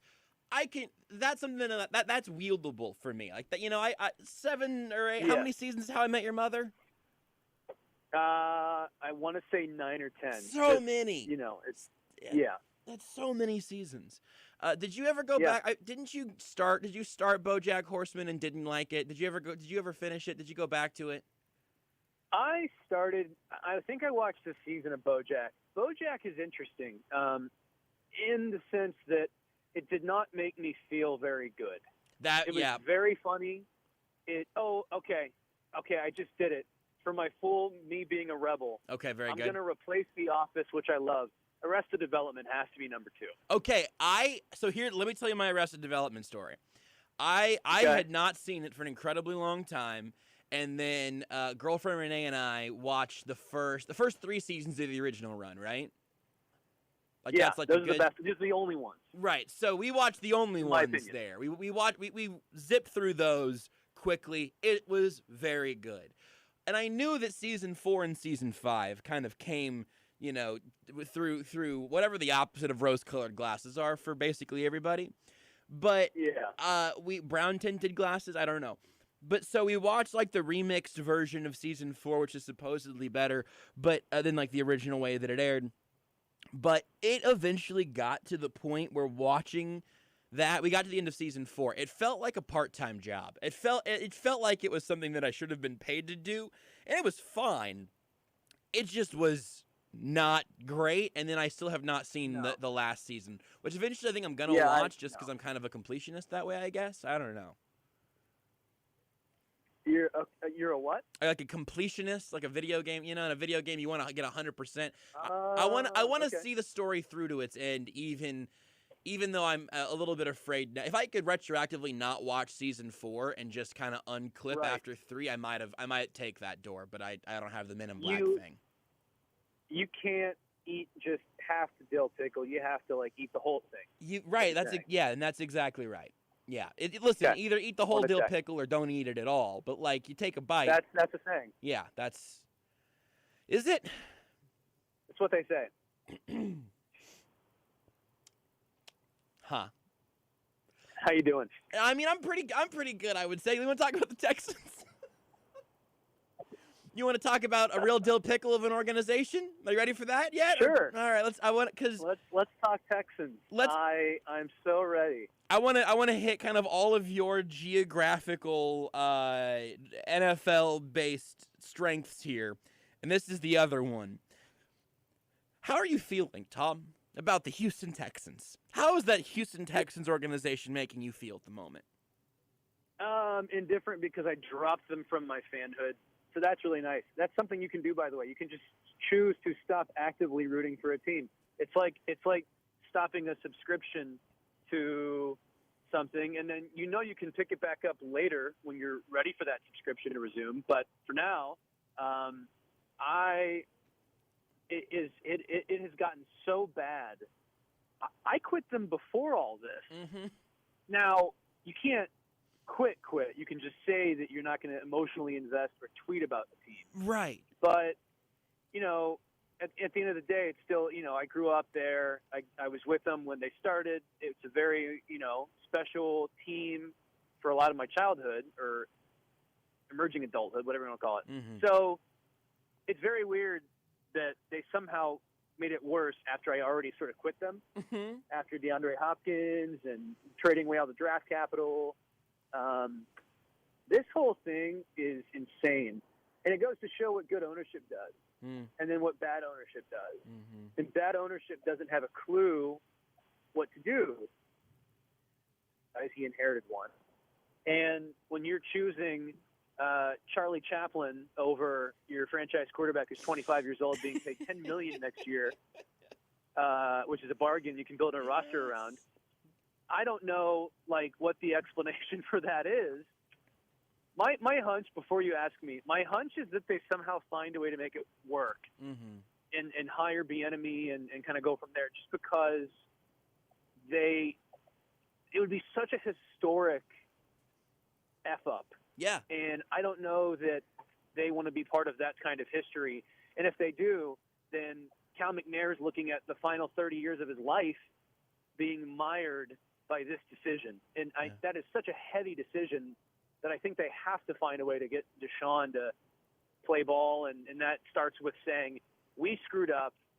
What do you want? You can get all of it. Yeah. That's the exact reason that I've kind of started to warm back up, I guess, on the Bieniemy to Houston thing. Because if they are at a point, which it seems like by pretty much every report at this point, they are at this point.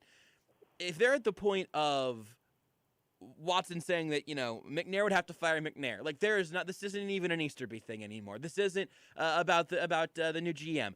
That it is a fundamental sort of spoiled, rotten roots all the way down.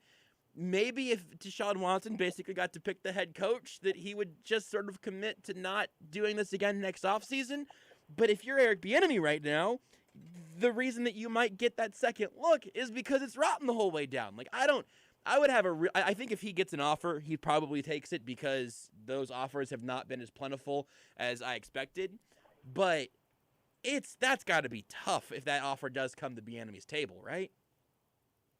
I think Bieniemy has to take it for a couple reasons. Number one, you don't get a head coaching job offer. I don't care who you are. Forget everything that Bieniemy has to unfairly fight uphill against.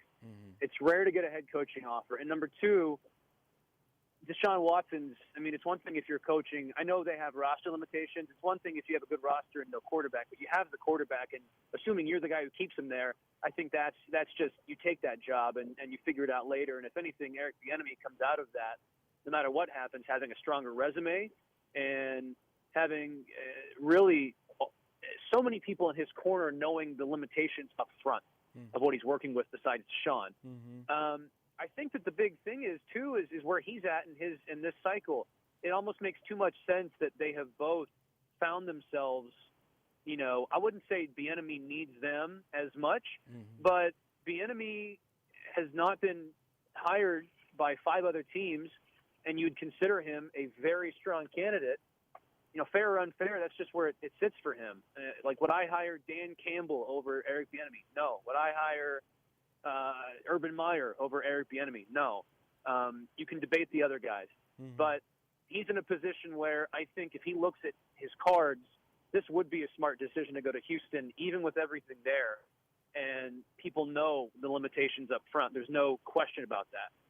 So if that's where it winds up, I think that's good for both parties, even with what Bieniemy has to work with so far. Yeah, I think you're right, because I think even with all of that, however spoiled all of that is, as long as Deshaun Watson is there and is happy to be there, that's as... Yeah, you have to have that assurance. You have to have that. Absolutely. But if being there gets you that assurance, it is literally the second most valuable asset in the sport. It's just easy. Yeah, and not to mention, then you have ultimate leverage in so many ways with ownership, and the GM fought to get you there. You would think that Eric Bieniemy, in an organization where historically they have kept coaches through thick and thin. McNair could have gotten rid of O'Brien a little sooner, but for the most part, Gary Kubiak and Dom Capers got 6-7 years there. Cal McNair, his father, Bob McNair, was very patient with coaches.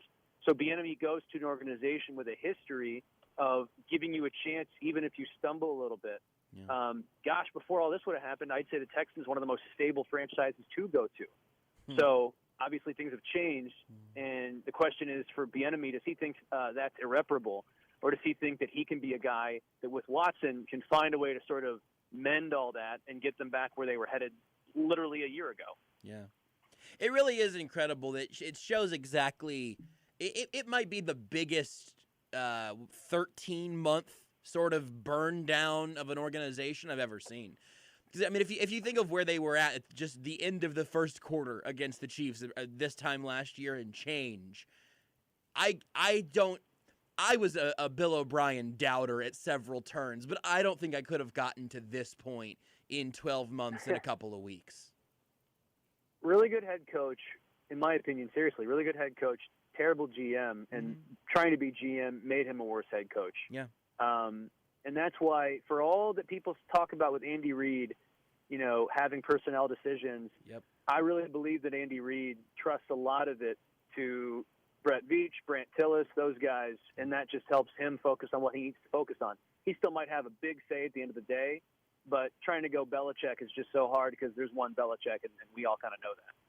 And all the guys around him that aren't him do continue getting jobs with organizations like Houston, but we also know there's only one Belichick. You know, that's the... Yeah, you know. Well, Caserio, I'm curious on. It's such a mixed reaction, right? Yeah. Because you get anonymous source on Twitter who's like, that's a great hire. Anonymous source, that's not a great hire. We'll find out. We'll find out. Maybe he's the first Patriots exec hire that I can think of in a long time. Yeah, I wouldn't be able to. I mean, obviously, I remember the Scott Pioli hire quite well. That was a while ago. What station am I on? Yeah, that's fair. Yeah. That's definitely fair. But that's been a long time, though. I mean, that's this Andy Reid regime ago. So it's been a little while, and that one, if memory serves, didn't work out super well. But that's Scott Pioli. Yeah. That's not. I'm not gonna put Nick Caserio up against Scott Pioli and say they're the same person. Yet. We'll see how it goes in Houston. Tom, thank you for bringing your table-crushing analysis, your Rex Ryan knowledge. Was there anything else Buffalo-wise that we need before we part here? Anything else from Bills Mafia that Chiefs fans need to know before this weekend? Oh, man. Just know that should things not go the way Chiefs fans want them to go, and I think they will win, by the way. I think that if you're going to pick a side to win the whole thing, it would be really fun to be sort of on the Bills Mafia bandwagon for a couple weeks as a worst-case scenario. Yeah. So no matter what, obviously I'm rooting for the Chiefs. I think they're going to win, and it'd be really tough if they didn't on a lot of people. But this is not a hatred game. This is a really good matchup between two really fun fan bases, and I think it's going to make the game more fun for that reason. I hope we see it for a while, too. I hope Josh Allen never regresses. I hope that how fun would it be we had this in the divisional round, but, you know, to have, let's say Cleveland continues to evolve, which I'm not sure of, but to have Cleveland, Kansas City, and Buffalo be three of the teams dominating the AFC would just be a real it's a whole bunch of canned beans football, like rough and tough. Right. But it really, those are three cities where they've always felt it's our team and no one else cares about them. Yeah. And it's really fun for those three fan bases to suddenly feel like they have a chance to be competing against each other in playoff games for the next 10 years. It'd be nice. Yeah, it'd be a blast. Tom, thank you again for spending some time with us here, for giving us all the perspectives from all three locations, and really just for bringing Dill Pickles to the show. I guess no one can ever take that away from you. That this was the show. No. This was the episode that brought Dill Pickles to the radio. If I ever have an open again, you know what's going in it. You could have phrased that any differently, and it would have been better. I could have, but I didn't. Thank you, Tom. I could have, but I didn't. Thank you for being here. I think. Oh, wow. Tom Martin of Let It Fly Media. You can follow him on Twitter at Let It Fly Tom. Check out everything that's going on over at Let It Fly Media. I imagine that if you run in these sort of Twitter circles, you're already aware. But if you're not, go check it out. And, I don't know, go tell Tom how much you love Dill Pickles. At JB Briscoe, at Beards McFly, at Not That Rudy, at Sports Radio 810. Just do it already. Don't let the cold weather keep you from getting your work done outside. At Vanderbilt's, they have all the gear you need to keep you comfortable in the great outdoors. Insulated jackets and bibs from Carhartt and Byrne, neoprene boots from Boggs and Dry Shot, great layering pieces like Brawny and Western flannel, fleece, and sweatshirts, as well as stocking caps, gloves, and insulated socks. Vanderbilt's, keeping you warm for the last 45 years, with locations in Lawrence, Topeka, and Wamego.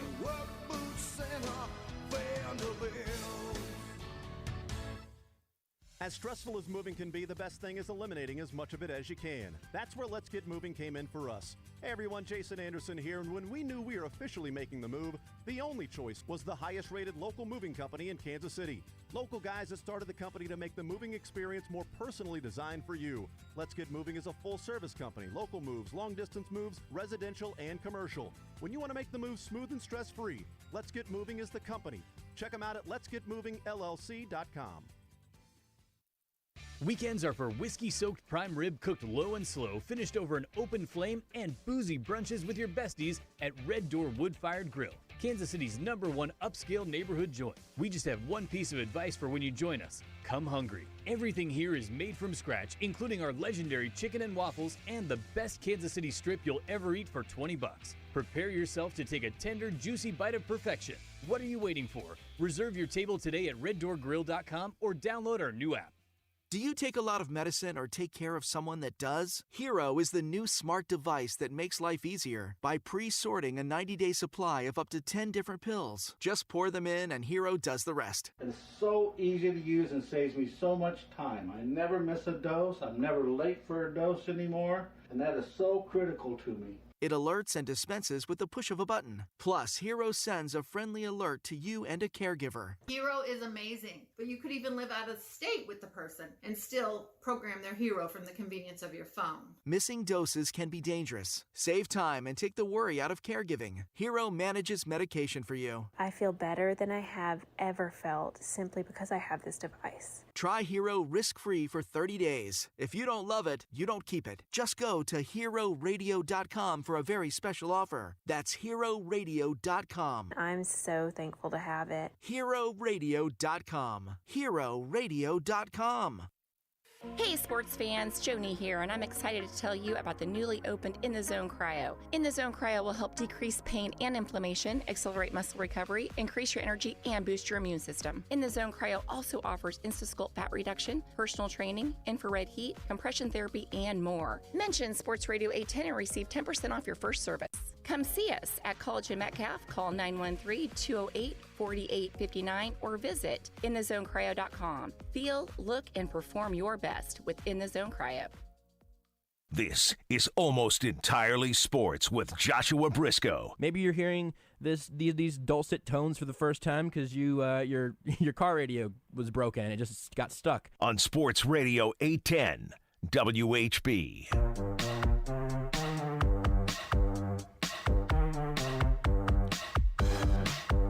I was about to tell Rudy that he definitely played this song already tonight, and then he said into my headset, I think I played this one already. Yeah, the second I heard it, and so part of this is I was still getting used to, like, what is what, right? Yeah. The second I hit it, I'm like, huh. This one sounds familiar. I was like, I don't, because I remember, like, I was This finding was the like 2 square, and segments I was ago. like, I don't think I've clicked on this square yet. And then the second I heard it, I was like, no, that's the same one. Let's try this again. No, that's okay. You can just do it.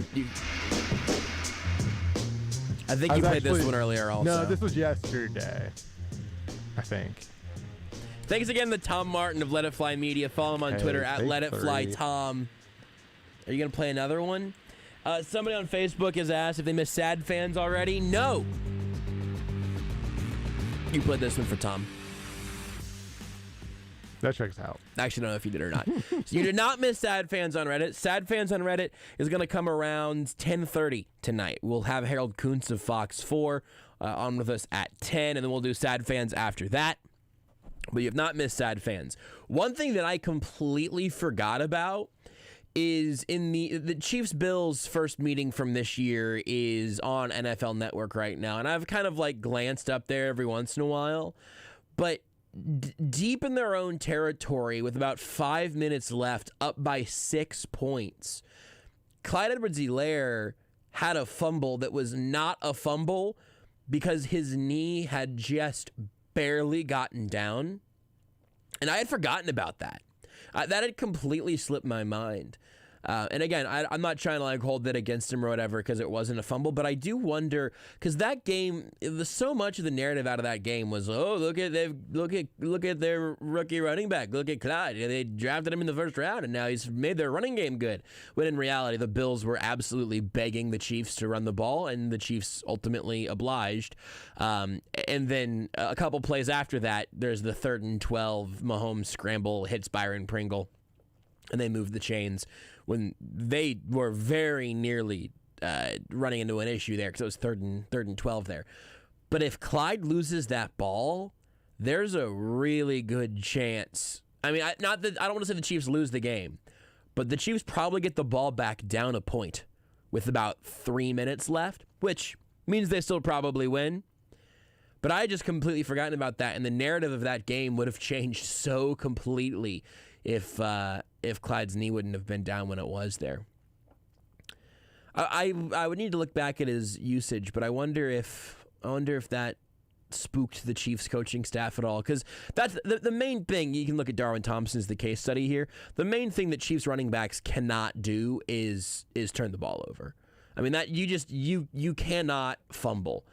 LaShawn McCoy's role last year got limited. Darwin's role completely changed whenever he seemed to have a fumbling problem. I don't know. And that may not have had anything to do with what happened with Clyde. I just had completely forgotten that play even happened. And then it was on the screen in front of me, so I happened to see it. So, Rudy, we've peeked behind the curtain. We've already briefly discussed this, but if this person is still watching, I would love to know what this is about. And if not, I'd just like to kind of break it down with you, Rudy. Mm-hmm. There's a comment on the YouTube live video. You can watch this show in a variety of places: YouTube, Twitch, and Facebook. Just find the 810 channel, the Sports Radio 810 channel, at any of those places. Someone commented on the YouTube, can I start Zoom call?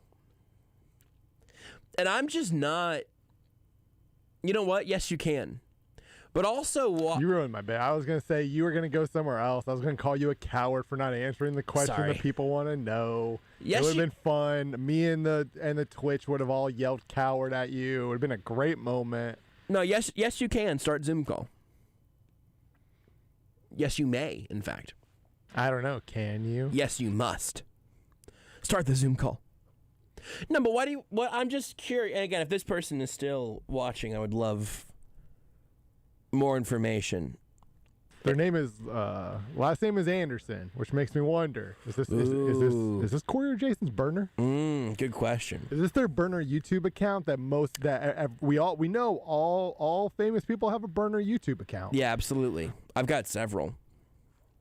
Which, between the two of them, you've been running the Zone this week, which of the two of them do you think is less likely to know how to use a Zoom? Oh, boy. You can't just say neither of them know how to use it, because I need to know who is more likely to like hurt themselves trying to set up a Zoom. This is a challenge. I may say that Jason would be better at, so Corey being the one who would be the worst, only because Jason set up the text line, so I have a little bit more of a reference for some technology use. But Corey also has like the fancier iPad. Like, he doesn't have an iPad, but he has the fancier tablet. My take, that kind of makes me think, oh, well, maybe. My take was gonna be that Corey can only do it on a tablet. Sort of like much like a child would, where you can just hit big picture, turn camera on. You know, that's sort of how I see Corey handling it. And then I think if you gave Jason a mouse, I'm gonna say Jason would labor at it, sort of like an older dad, and Corey needs a touchscreen, sort of like a young child. I like how they're both at just the ends of that spectrum. Yeah, that's just the vibes they give off. No, it doesn't feel wrong. Can I start Zoom call? I don't know. Can you? Like, do you think that they want to do a Zoom call with us? Maybe. Do you think Does Zoom have a YouTube attachment add-on? I don't. Maybe. Or does YouTube, I guess, have the Zoom add-on? Do you think that they need our permission for some reason? I mean, I think anybody who is watching any of our streams, Facebook, YouTube, Twitch, or even really just listening, you should absolutely ask us for permission to do anything between the hours of 8 to 11 or 7 to 10, depending on the night. Yeah, that's a great point. You don't need to run all of your life decisions by us, but if there's anything that you're going to try to do while this show is on, you should confirm it with us first. Absolutely. Because we really need you here. But if you just have us on, like, in a tab open up on one of your screens, all right, fine. It depends on how I'm feeling, I guess, that day. Sometimes I'm a nice guy, sometimes I'm the bad guy. There's a tweet going around right now saying, you were just elected president. What portraits are you hanging up in the White House? I found 3 answers for myself, just sort of scrolling through my... some of my starred photos or my favorite photos or whatever on my phone. The 3 that I know are definitely going up. One is obviously the picture of me taking a picture of Anthony Sherman's butt at training camp that ended up on the front page of the Kansas City Star Sports section. Have to. Gotta be there. Ideally, I'll get like a copy of that newspaper and then just like cut that out and hang it up. Which I actually have. Girlfriend Renee literally did that whenever it happened. And it's not hanging anywhere in the house because that's even weird for me. But it is pretty funny. So I've got that. The second one is a picture of me and Guy Fieri at the opening of his restaurant down at Power and Light. Smart. Just good. Just one, really... I'm having a world leader into the White House, to chat with me. They look over, they kind of glance over at the wall. What's that? That's a picture. Well, Josh is great with dignitaries. Look at him hanging out right there with the mayor of Flavortown. Boom! I'm immediately getting brownie points. Mm-hmm. And then the other one is a picture of Snoop Dogg at the KU late night at the Fog from the last time that happened. Acrobatic dancers and money guns and whatnot. That's a good 3. I haven't thought about that in a little while. That's one of those things that happened. God, when was that? The Snoop Dogg thing? Yeah. That was 2 late nights ago? 3. Well, obviously it wasn't this year. It just wasn't last year's or 2 years. What? I think it was last year's. I don't know. Anyway, time is a bleep. That's kind of the point. I haven't thought about that in an incredibly long time. I don't know what time it is. Because it just felt. It hit me all of a sudden. We haven't done the Spags routine. No, we really haven't. I just felt like you need to be busted out real fast. Is Snoop Lion? What time is it? I just haven't thought about that in an extremely long time, and it's one of those things that was long enough ago that the edges of my memory around it are foggy, and they're foggy enough to make me start second guessing. Did Snoop Dogg really bring in a bunch of acrobatic dancers with a money gun with money with his face on it, or did I dream that? No. Your dreams could never be so good. It was 2019, yeah. So not this most recent late night, but the late night before that, 1920 season. Yeah, because the 2020 one was just like a scrimmage. Yeah, it was the virtual one. Yeah. Yeah. Okay. When what month was that? Was that like? So the article, October 5th, Kansas apologizes after Snoop Dogg's show at late night in the Fog. Man, that was so good. I'm so glad that I have photos to remind me that actually happened. Snoop Dogg's response on Late Night Backlash, that's what I do. God, he's so right. He's so right. He is. Like, what did you think was going to happen? It's Snoop Dogg. It's like bringing a tiger to your bachelor party and then it mauls your friend Jeremy and you're like, what did you... Hey, tiger, why did you maul my friend Jeremy? Because I'm a tiger. Oh, yeah, you're a tiger. That one's actually on me. Ridiculous. We need to take a break probably, right? Sure. Is that not a yes? Yeah, totally. Let's do it. Break it up.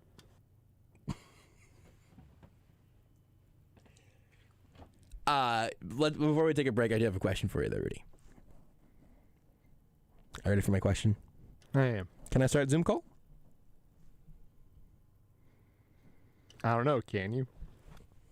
Take the show with you wherever you go. Listen live on the Sports Radio 810 mobile app and 810WHB.com. The choice of a lawyer is an important decision and should not be based solely upon advertisements. I'm attorney Mike DePasquale. I played linebacker. I won a state championship. I played Division I ball. I know a thing or two about winning. A winning attitude starts with confidence. My law firm is so confident in what we do that if we take your injury case and we don't win, you don't pay us a dime. So if you've been hurt, call me. My team wants to win for you. I've got this. Mike's got this. All you need to know. 816-888-7500. Mike's got this. You know what makes good sense? Staying safe this holiday season while spending time with your family and friends. Let us cater your safe and happy holidays. Now that makes good sense. So take us home to your family. Who's to say you can't buy love? Just take a bite of a good sense of good sense. Good sense makes good sense.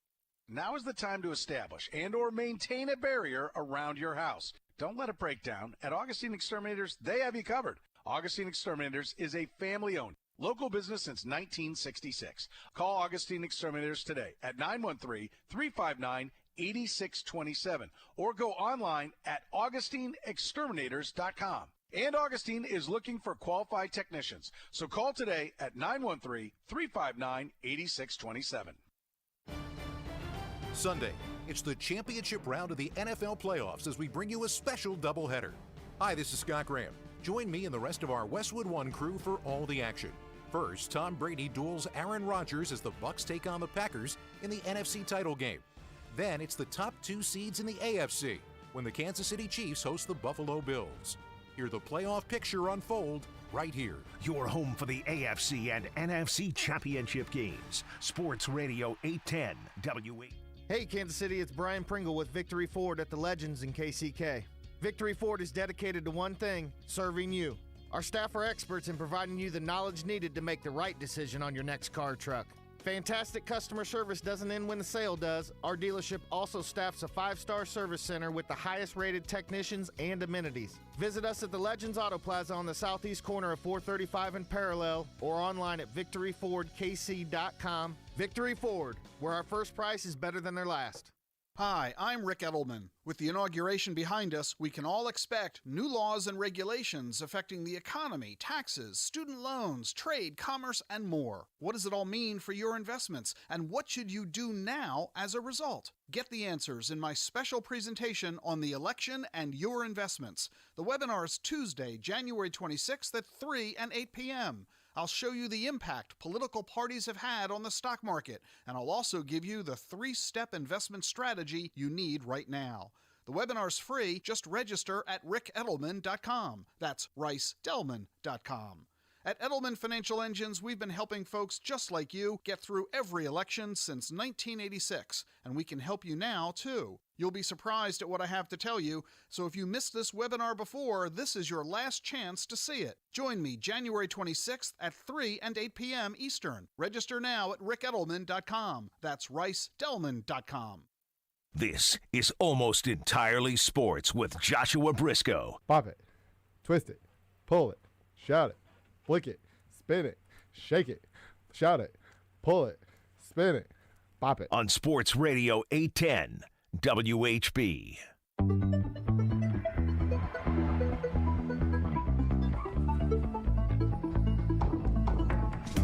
Harold Kuntz of Fox4 will join us here in a little bit, but we have a Facebook comment that is going to decide the rest of this hour. Quick segment here at the end. A Facebook comment that asks, if Joe Exotic, the Tiger King, in fact did get pardoned, as was once rumored that he would, as President Donald Trump became former President Donald Trump. The inauguration was today. And I don't know if you guys saw this, but now Joe Biden's the president. It's this little, I don't know, no one's even really talking about it. But I thought Jeremy Jam was. He's 2024. Got it. But Trump had a bunch of pardons kind of on his way out that he was giving out like free ice cream coupons, you know. But so Facebook commenters said, did that actually happen? What are your thoughts about it? Just because I think Josh and Rudy banter on this would be interesting. You're right. It's gonna be interesting. Here's a paragraph. Are you as conflicted as I am? 100%. Yes. Good. Yes. I feel better as a human being. It was an unusual day on the job for Jerry DuBose, a Fort Worth limousine driver. He pilots a 2019 Dodge Ram Superstretch Turbo Diesel limo, the longest limo in Dallas, he claims. It has disco floors, indoor and outdoor seating, 2 sound systems, and a light show. He's used to carrying carloads of bachelorettes out to bars, prom goers to hotel ballrooms, and visiting celebrities to fancy restaurants. His assignment on Tuesday was different. That was my first time taking it to a jail, DuBose says. So he had been hired to pick up Joe Exotic from prison because he was waiting for a pardon that, spoiler alert, never came. Headline here is apparently he is Joe Exotic has commented about this, and now I've lost. I believe it was a Hummer limo too. Joe Exotic has apparently said, I was, quote, too innocent and too gay for the Trump pardon. So here's the thing, Rudy. I'm exactly his corrupt friends all come first. Tiger King reacts to not being pardoned by Trump. Here's the exact confliction that I feel. He definitely is guilty of the things he's in prison for. And other things that he's not in prison for. He is absolutely. He's a bad person that did bad things to animals and people. And also, he's Joe Exotic. He shouldn't be in prison. He's Joe Exotic. No, he should be in prison. No, he definitely. Maybe he should be in like a zoo, like his own exhibit. But it's at the quality that he kept his exhibits up to, so it's still a punishment. I'll tell you this also. I am stunned beyond words that he is not a free man today. You're listening to Almost Entirely Sports with Joshua Brisco on Sports Radio 810 WHB. Rock your home with new tops from Kansas City's best countertop fabricator, Rock Tops. They custom fabricate and install stone surfaces that will make you fall in love with your home. Making homes look incredible is Rock Tops' thing. Being nice just comes naturally. Rock Tops offers carry-out samples and virtual or in-home appointments. Call 913-782-0802 or go to rocktopskc.com. Mention 810 Rocks to receive 10% off right now. Hi, I'm Fred Ramsey. And I'm Mark Tobin. Hey, folks, if you're not busy Saturday mornings from 6 to 7 a.m., well, I hope you'll join us for the Midwest Outdoors, brought to you by Reed Chevrolet, St. Joe. Join us and our expert guests, and we'll be talking about hunting and fishing, dog training. We'll give you tips, pass along stories, and most important, share some laughs along the way. That's right. We cover it all, from crappie to waterfowl, and we'll tell you how to cook it, too. The Midwest Outdoors, brought to you by Reed Chevrolet, Saturday morning, 6 a.m. to 7 a.m., right here on Sports Radio 810 WHB. Sunday, you'll hear 2 teams punch their tickets for Super Bowl 55, right here on Sports Radio 810 WHB. At 2, it's Brady and Rodgers at Lambeau, head-to-head in the playoffs for the first time. Then at 5:40, we'll bring you Westwood One's live play-by-play from Arrowhead when Patrick Mahomes and the Chiefs face Josh Allen and the Buffalo Bills. Your exclusive home for the AFC and NFC Championship games. Sports Radio 810 WHB. Right now at Audi Shawnee Mission, experience why the Season of Audi sales event is the best time to get yourself the vehicle of your dreams. See their entire selection online at AudiShawneeMission.com or come take a test drive at Audi Shawnee Mission off I-35 and Shawnee Mission Parkway. Come experience their new state-of-the-art facility and check out the best deals of the year. You can't beat the great deals at Audi and supporting our hometown team as they march through the playoffs. Shopping at Audi of Shawnee Mission is a fun, stress-free experience for every type of driver. Explore their current inventory online at AudiShawneeMission.com. You'll find new Audi models matching your exact preferences with their handy search tools. Audi Shawnee Mission frequently updates the new Audi specials page so you can see the best offers on their most popular Audi vehicles. Put yourself behind the wheel of the new Audi you've always wanted at Audi Shawnee Mission, off I-35 and Shawnee Mission Parkway, or online at AudiShawneeMission.com. Audi of Shawnee Mission. Feel what it's like to drive the rings. You're listening to the most powerful sports station in the country. Sports Radio 810, WHB Kansas City, the power of sports. This is SportsCenter. Hello there, I'm Mark Robbins. Wednesday's turning into quite the night in the NBA. We got Colin Sexton and Joel Embiid, each with 42 points to lead the Cavs over the Nets and the Sixers over the Celtics, respectively. And then there's the end of the Orlando game at Minnesota. His second shot is no good. Rebounded by Anthony. 2 seconds left. Anthony for the win. Got it! Rolls it! Cole Anthony gives the Magic a victory. Improbable. Unbelievable in Minneapolis. Oh, the call from 96-9, the game in Orlando, as the Magic get the win 97-96. Right now on ESPN, halftime in Houston, where the Phoenix Suns lead the Houston Rockets 63-51. We got an upset in top 25 college basketball as Providence goes to Omaha, knocks off number 11 Creighton in a Big East battle 74-70. The Pac-12 has announced the conference and Commissioner Larry Scott have mutually agreed that Scott will leave the position at the end of his contract, which expires next year. 4 University of Tennessee football players, including star linebacker Henry TuoTuo, have entered the transfer portal 2 days after head coach Jeremy Pruitt was fired for recruiting violations. And the Houston Astros are re-signing outfielder Michael Brantley to 2-year, $32 million deal. Alex Ovechkin, one of 4 Washington Capitals out with COVID-19 issues. The team fined $100,000 by the NHL for violating COVID-19 protocol. Coming up Thursday, Kyrie Irving is back for the Nets. So what will this 3-man weave look like for Brooklyn? We'll get into all that Thursday at 6 Eastern on Keyshawn, J. Will, and Zubin on ESPN Radio.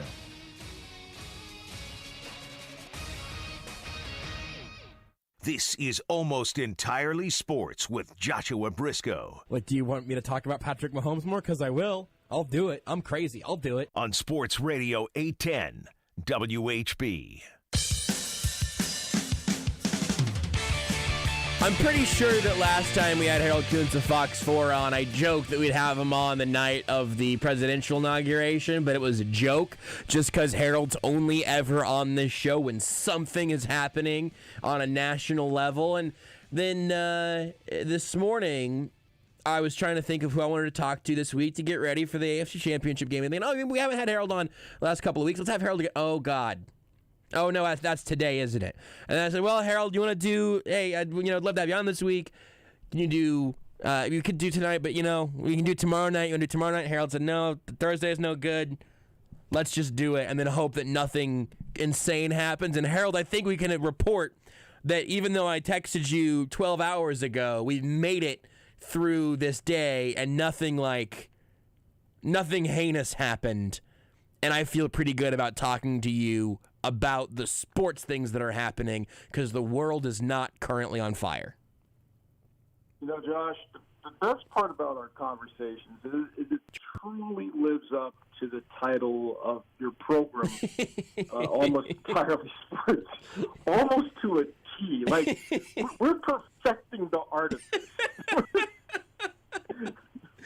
It's true, and I think today may be the sportsiest, just straight down the line conversation we have. Because again, today the protocols and whatnot worked. The fences worked, and everything sort of went according to the outline, and so we're not totally derailed today.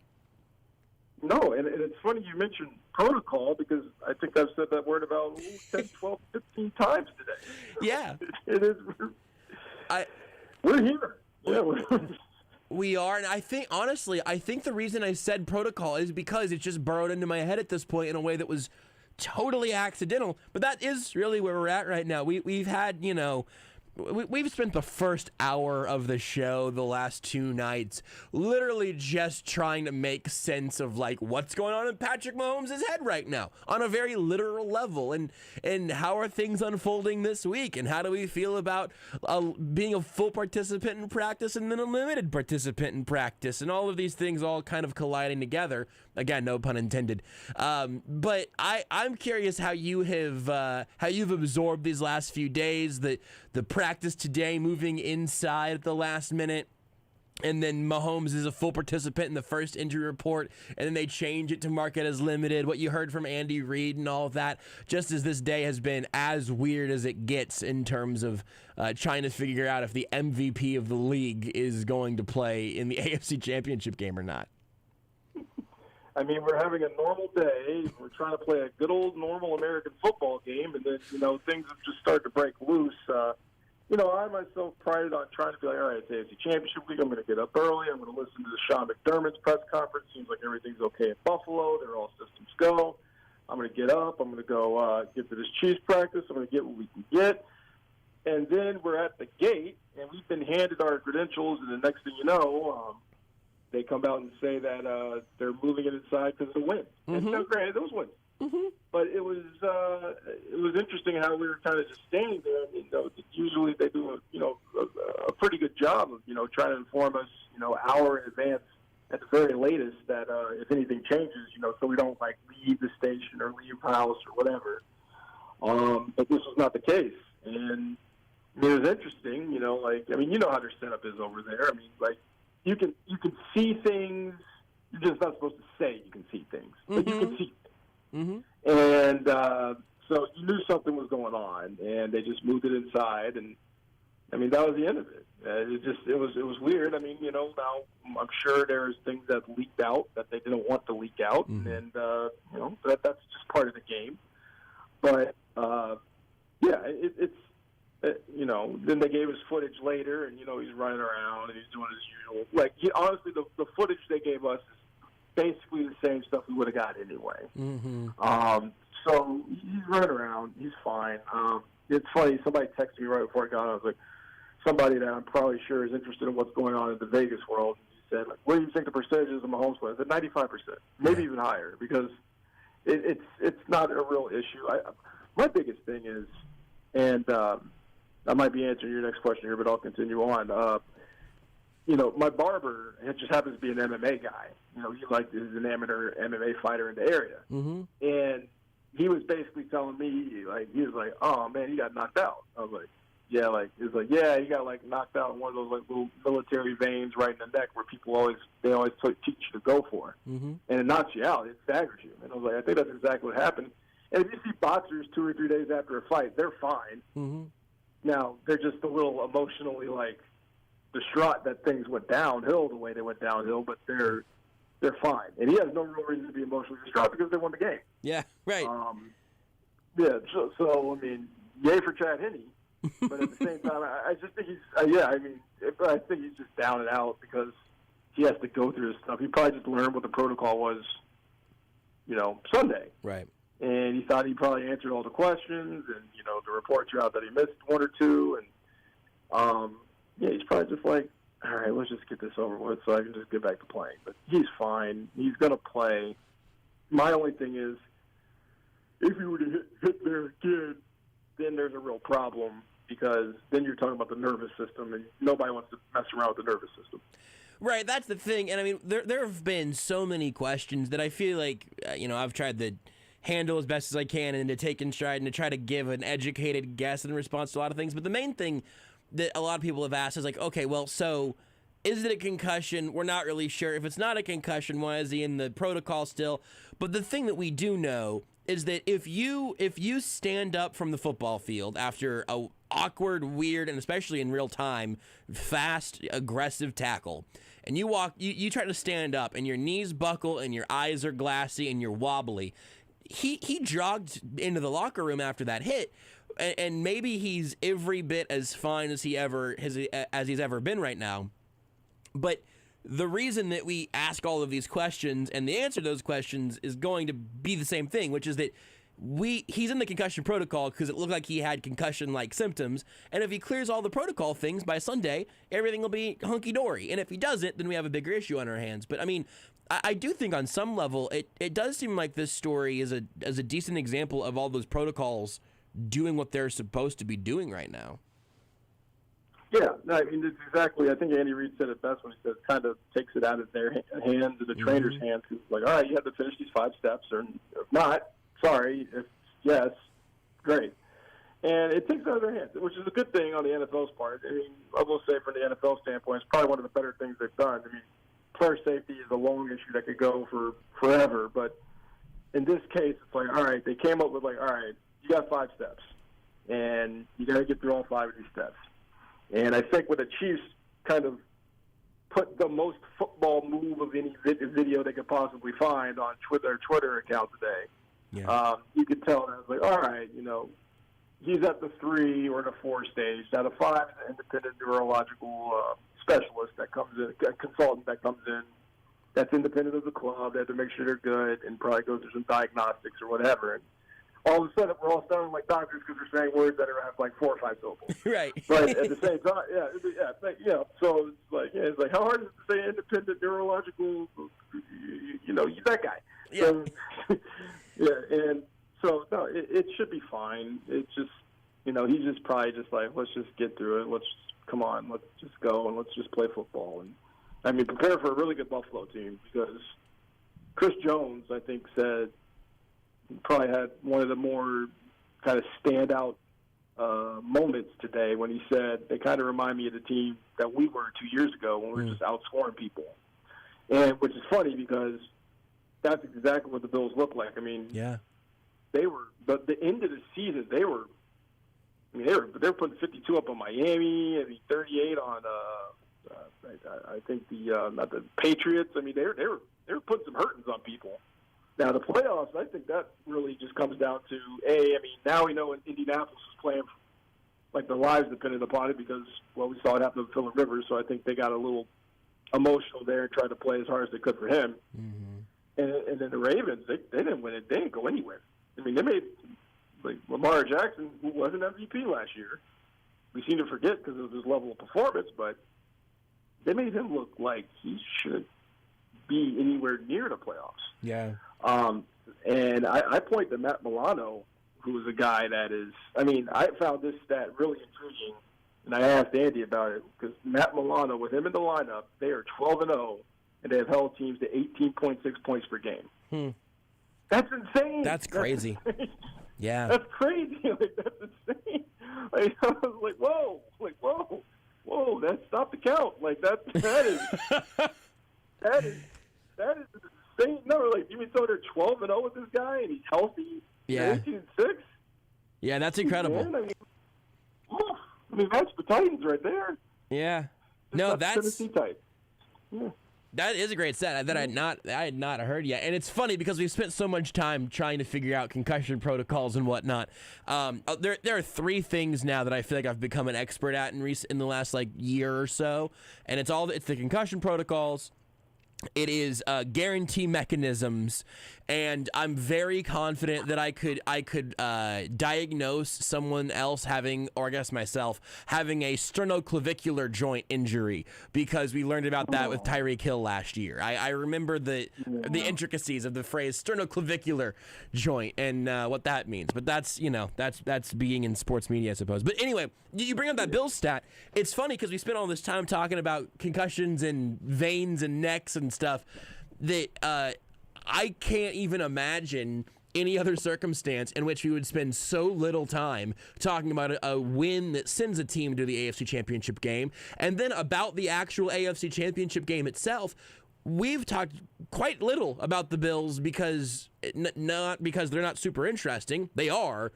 This whole week has just been so much about Patrick Mahomes at this point. So whenever you do look to the game itself, the fact that the Bills do have this offense that's just scoring constantly. They will not run the football, and I love them for that. Their defense is better off right now than it was whenever the Chiefs played them early in the year. So how are you feeling right now about all the stuff that's not Patrick Mahomes related? Oh, man, I mean, you look at Josh Allen to Stephon Diggs. I mean, that I mean, I would say as of right now, out of all the combinations of receivers, I would put that probably a very strong third, right behind the Mahomes-Kelsey connection and the Rodgers-Devontae Adams connection. And it's a strong third that could go second. I just think, the Packers and Chiefs are just two very elite teams. The Bills are in a prove-it stage. That's really what it comes down to. This is a prove-it game for them. I think they're not quite Browns house money, but they're pretty close. They just have better resources to do it. The offensive line is decent. We all know Mitch Morse is on that line, and they got a decent line there. Their run game is not great, but again, they like to pass the ball, so what does it really matter? I mean, this pass sets up the run type team, which we look at all 4 teams that are left. Their pass set up the run type teams anyway. I mean, the run game's great if you want to get to 11, 12 wins, but it's not good in the playoffs. It's been proven the past couple of years. And then you look at their defense, and I mean, I told you about what Milano inserted there, but let's not forget about Tre'Davious White. I mean, Tyreek Hill says today that I'm going to win some battles, he's going to win some battles. I just hope to win the majority of the battles. And you look at that Week 6 game, similar conditions, a little bit rainy, under 50, typical Buffalo weather, and Chiefs just pounded the ball on them. But we were talking so much about Patrick Mahomes, we're not talking about Clyde Edwards-Helaire. And is he good to go? He hasn't, and if he's good to go, he hasn't played in a month. Yeah. And let's not forget the fact that the number 2 choice at this point seems to be Darrell Williams. Yep. And Darrell had a great game. God bless him. I mean, he had 97 total yards of offense. But it's just you look at the Clyde Edwards-Helaire. He ran for 161 yards. The Chiefs outgained him 466 to 206 yards, I believe. It was even though it was a 9-point game because the Chiefs like to play 9. They don't want to win more than 10 points. Right. Yeah. I mean, I would tell you or anybody, when they were making their Browns predictions, I was like, why is everybody here predicting a score that would be Chiefs with a 10-point margin? I mean, God bless my colleague Rob Collins. He's over there oh, yeah, it's going to be 40 to 20. I'm like, in what world? It's just going to be it has to be under 10 because that's what they do. It's the rule at this point. It's not a Chiefs win if they win it by 14. They decided the 2020-21 season is just this is how we're going to win games. Yep. And I expect nothing less. It's just going to be another close game because that's the way it's going to be. And it's this is just Allen prime time. I mean, let's be real here. When we've seen Buffalo in prime time, we saw them beat the ghosts of the Pittsburgh Steelers. But we also saw them get hammered by Tennessee. We also saw them get roughed up by Kansas City. In primetime games, they have not been their best. Even last week, they were not at their best. They put up 10 points of offense last week. So they have not been at their best. And, I hate to say this for the Buffalo's contingent, but Kansas City's defense, we're seeing that late rise. Yeah. When we saw that kind of slow, gradual rise that we kind of saw after the bye with the Raiders game and then a couple other games that kind of slowly developed. We didn't see that in the regular season this year, but I think we started to see what this defense does is when they need to make stops, when it's most needed, they are there. They make stops. That was huge with the Cleveland game where you thought they had the momentum, and then they quickly get that 4th down, but then they go 3 and out after that. And put pressure on. Spagnuolo has dialed at the blitz about as brilliantly as possible when it's needed the most.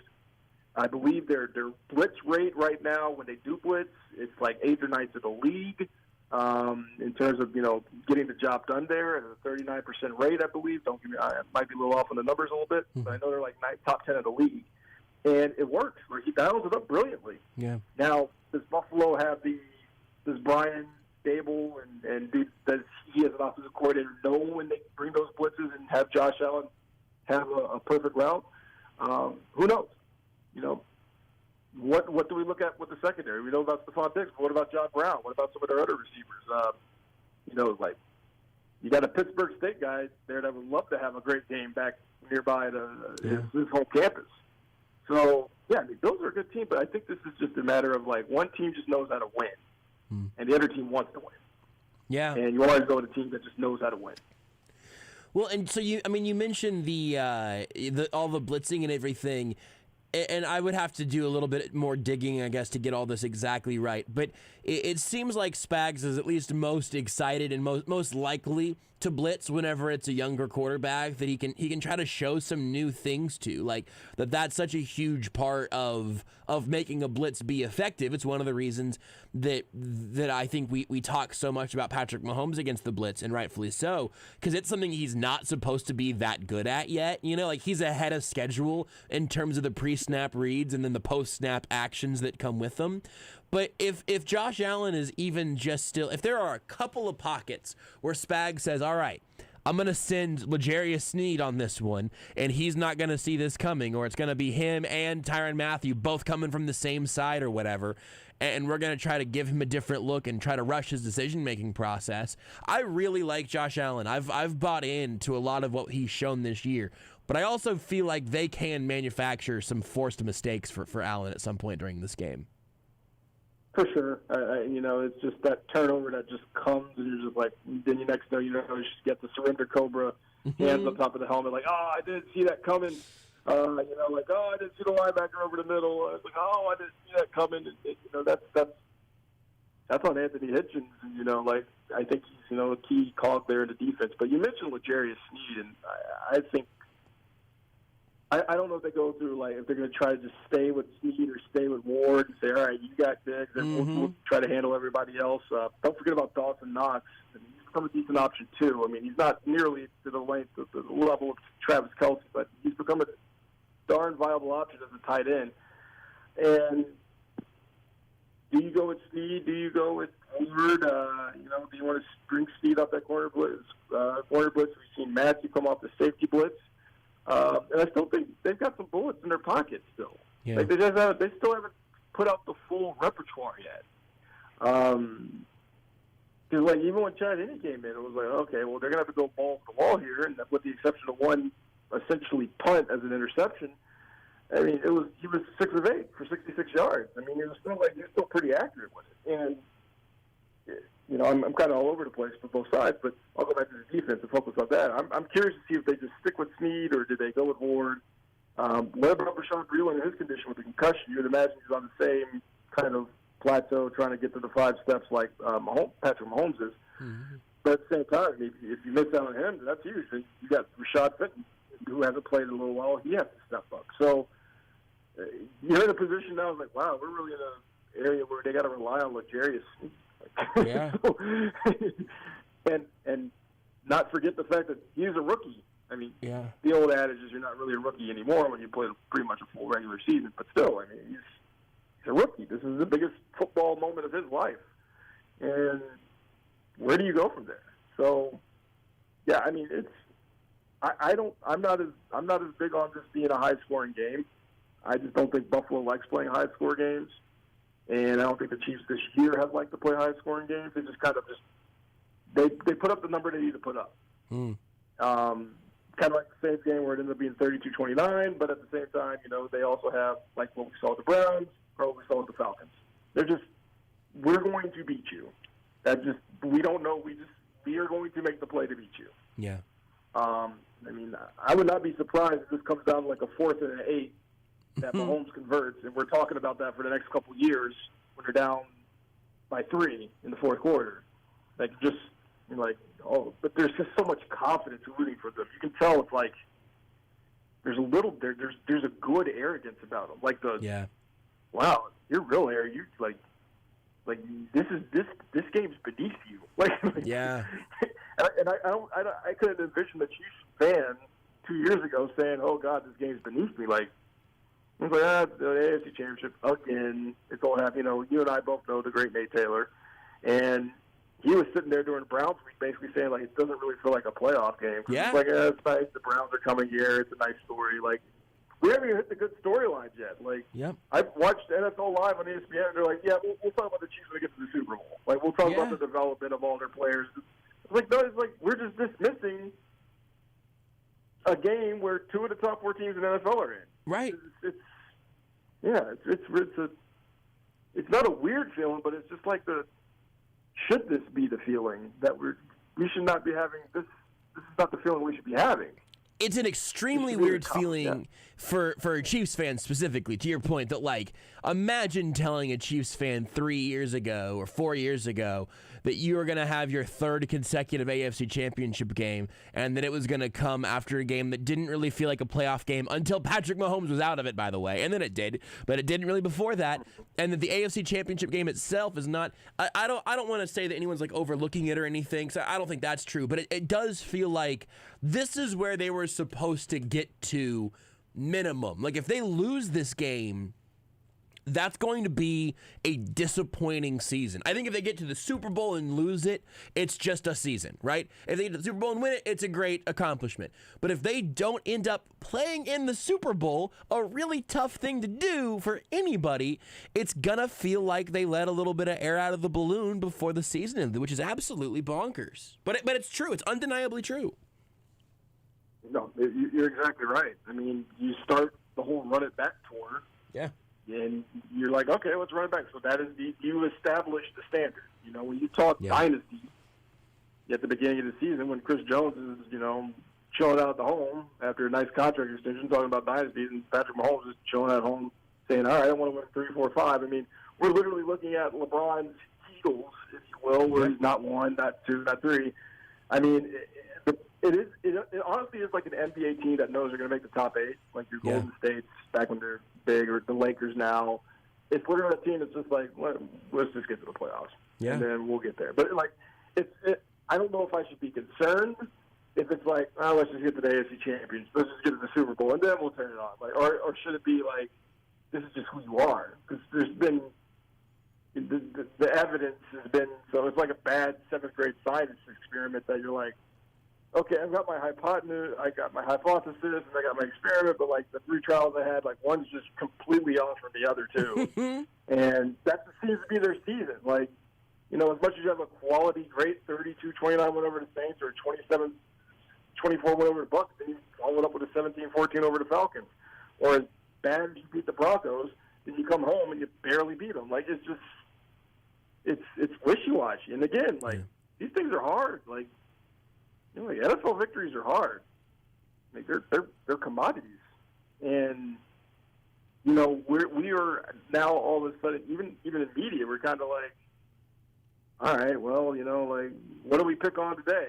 We're like, well, close scores was the first one, or like, then it becomes something else. Like, this team could be 16, 17-0 right now, and we'd still be like, well, I think this is wrong. Like, but you got to find something, because they're chasing perfection. Yeah. Chasing perfection is the hardest thing you can do. And when you really think about it, I mean, they're 14-2, and one of the losses is to a team they beat later in the season, and the other one was backups. I mean, they've not lost to an individual opponent that they played. So it's just, it's interesting. I definitely agree with you. It's interesting that you're sitting here at a Sunday primetime game, whole world's watching, and we're sitting here like, oh, it's the Bills. Okay, cool. Good story. Like, it's like a story. There's the stat that I've said 1,000 times. I'm sure everyone's said 1,000 times, but I've gotten my share of it. The Patriots never hosted 3 straight AFC Championship games. The only team to ever do it was Andy Reid's Eagles in the NFC. I mean, that's insane. Like, just as a stat, it's unbelievable. But the Chiefs in 3 years of Mahomes have now done something that the Patriots never did, as the most dynastic thing we've ever seen within this same, or at least very similar, recent era, where there's so much turnover and all that. But Ed Rudy mentioned this a couple of nights ago. That Tom Brady has played in a jillion, I think we're now in 14 conference championship games, and he was doing it in a conference that also had Peyton Manning for the most part. Like, just and then those Roethlisberger Steelers, the sheer amount of greatness that has been in the NFL at various points, to see the Chiefs so quickly end up in that spot where they're setting their own records, and there's this feeling of like, of expectation that they're going to be in AFC Championship games. And then, by the way, people who are rooting against Andy Reid and Patrick Mahomes went from being the best underdog, little guy, little engine that could story, nobody believed in us story in football, and 2 years later, everyone is sick of them That happened so fast. Oh, well, I mean, one, the ESPN machine is at its best. Let's just get it wrong. I mean, look at college football right now. Look at the team who keeps winning, which is Alabama, and look at the rating for the college football national championship, which is like the lowest in like 18 years. You know, and yes, there's a Mahomes fatigue nationally. There is. I mean, there is. I mean, you're not going to see it here in Chiefs Kingdom world, but there is a thing.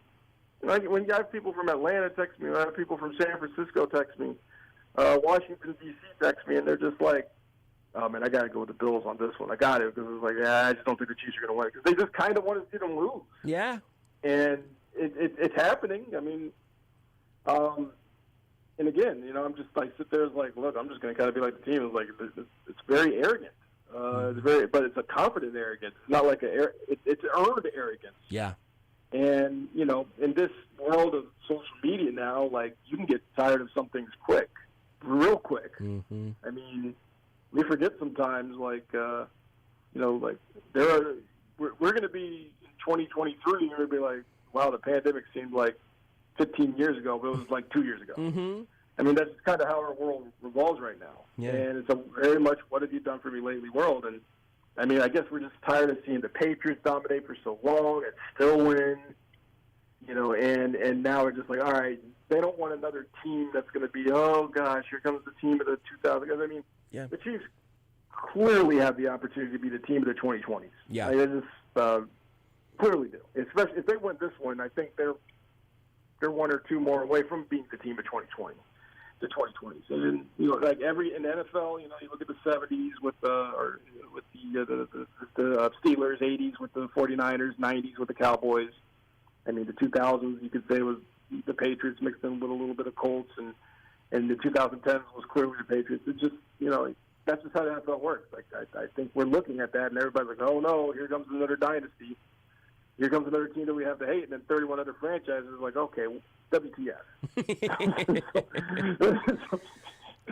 it's like, and it's the Mahomes guy, and it's you know, it's the hair, it's the branding, it's the, you know, the real good guy that does everything right. You can't hate him, you know, and, you know, like sometimes if you can't hate a person, that makes you do what? Hate a person. Hate him more. Absolutely. Yeah, hate him more. Patrick Mahomes and Andy Reid might be the least hateable head coach quarterback duo that, like, you could engineer in a lab. Yeah, exactly. And I mean, like, I grew up, and, you know, I'm not unabashed. I mean, I grew up being an Eagles fan, so I grew up watching Andy Reid. You know, I was like, come on, man, win one. You know, I'm still the guy that sits here to this day and says McNabb should have thrown to Terrell Owens 29 times. They had no answer for him. It's like, you just throw to him. One free throw. Like, but, and it's, yeah, cheer for me. I'm like, I'm glad Andy's got it. I really am. But, yeah, I mean, that's it. If you want to be the best, be the best. Yep. And right now, I mean, we're seeing suitors, potential suitors. You know, like this is The Bachelor or something. We're seeing potentials like Baker Mayfield was a potential suitor. Josh Allen is a potential suitor. The only team, and again, I've said this, the only team that I think could really eye-to-eye look at each other and be like, okay, we can beat you is the Packers. Yeah.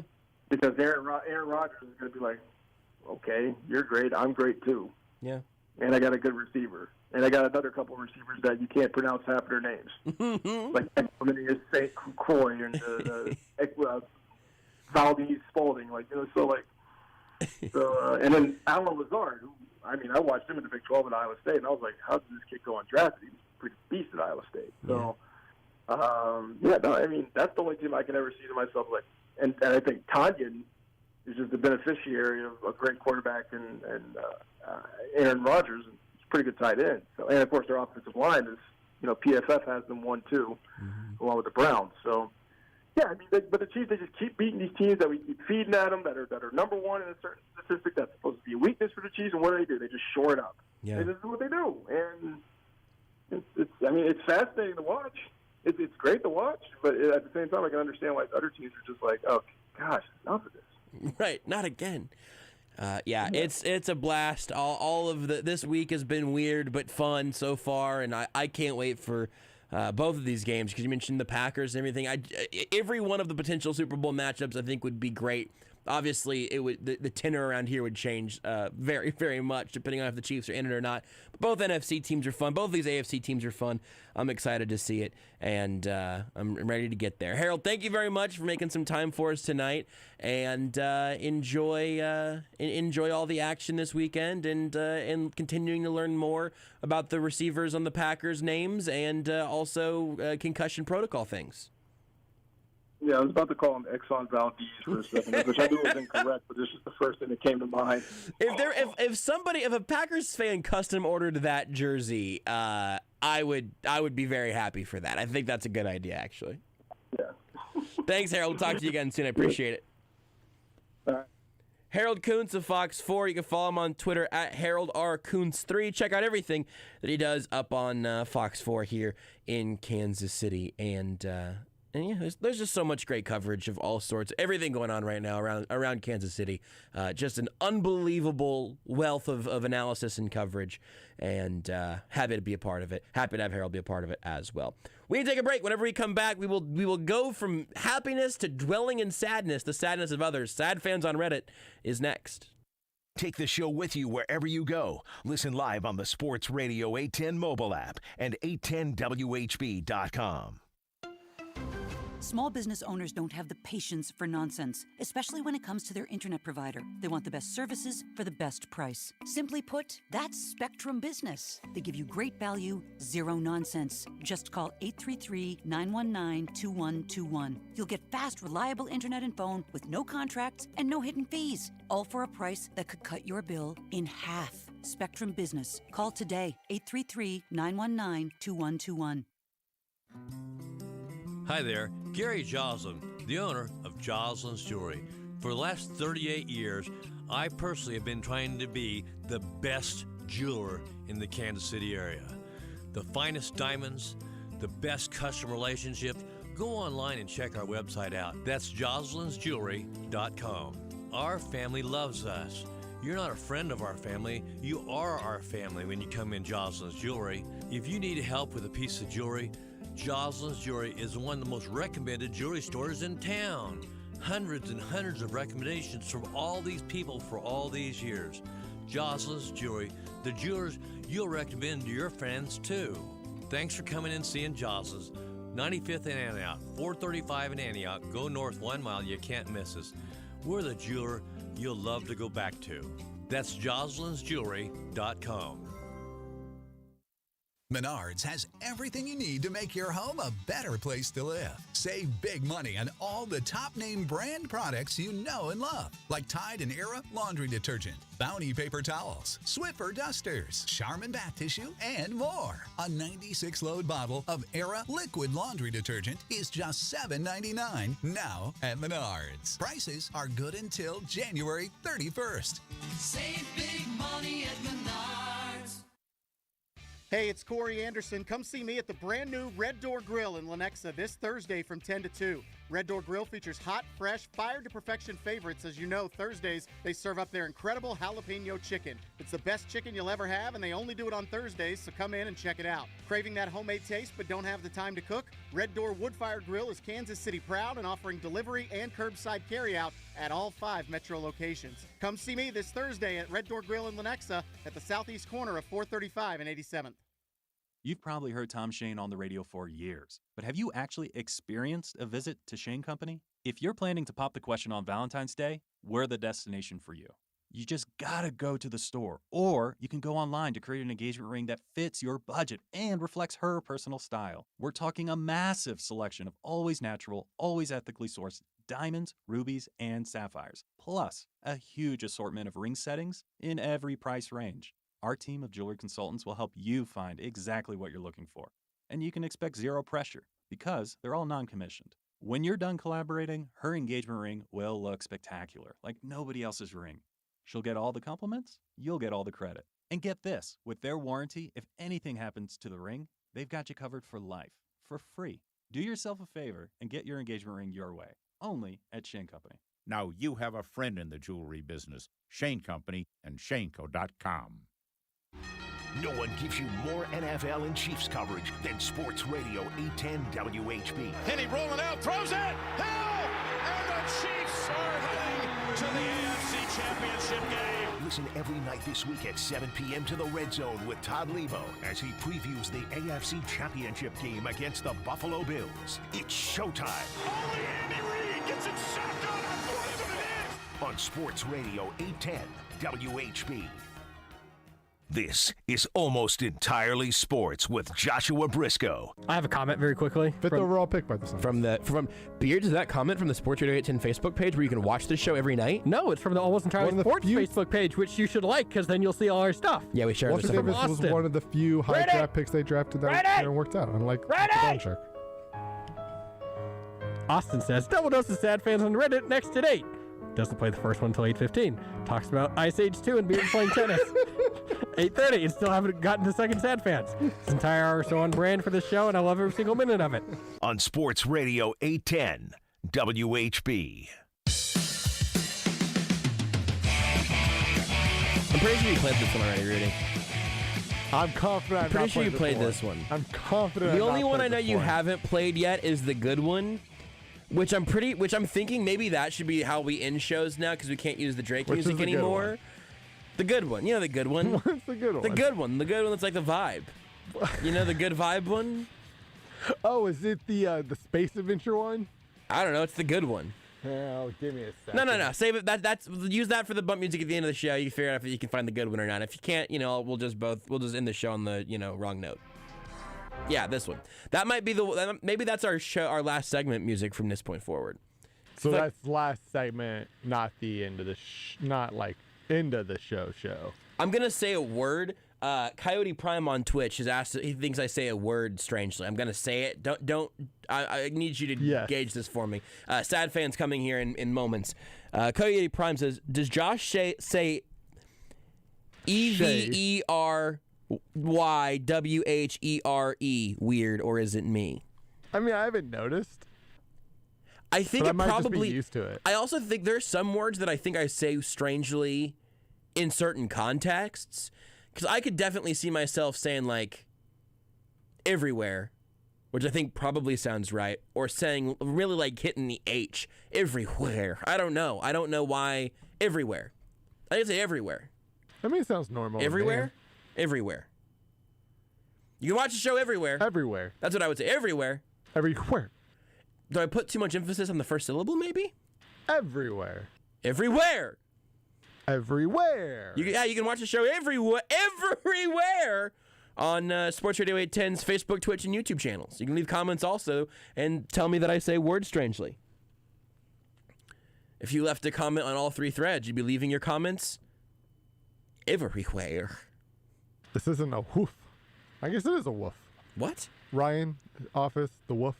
It goes everywhere. Oh, yeah. You send a message and it goes everywhere. Yeah. Yeah, that's woof. right. Basically, we basically have a woof over here. Send in your faxes. I don't know if you guys noticed this because we didn't have the Monday night show because we had the KU game Monday night. And what was that? Was that Rudy? We really need to get to sad fans. Yeah, I'm gonna get to it. Let's do that now. We didn't have a show Monday night, and then it was all about Patrick Mahomes' head anyway. So we barely talked at all about the fact that the Chiefs did beat the Cleveland Browns. Beards is not here, COVID reserve list, but he did make sad fans on Reddit playoff edition, Cleveland Browns edition.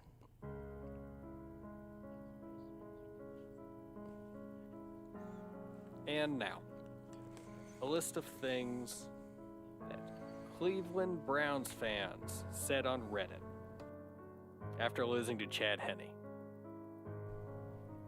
Defense, yikes. Well, we aren't gonna stop them. Jim Nantz is absolutely off the Chiefs. Comment. KC players can just make our players miss tackles so easily. Reply.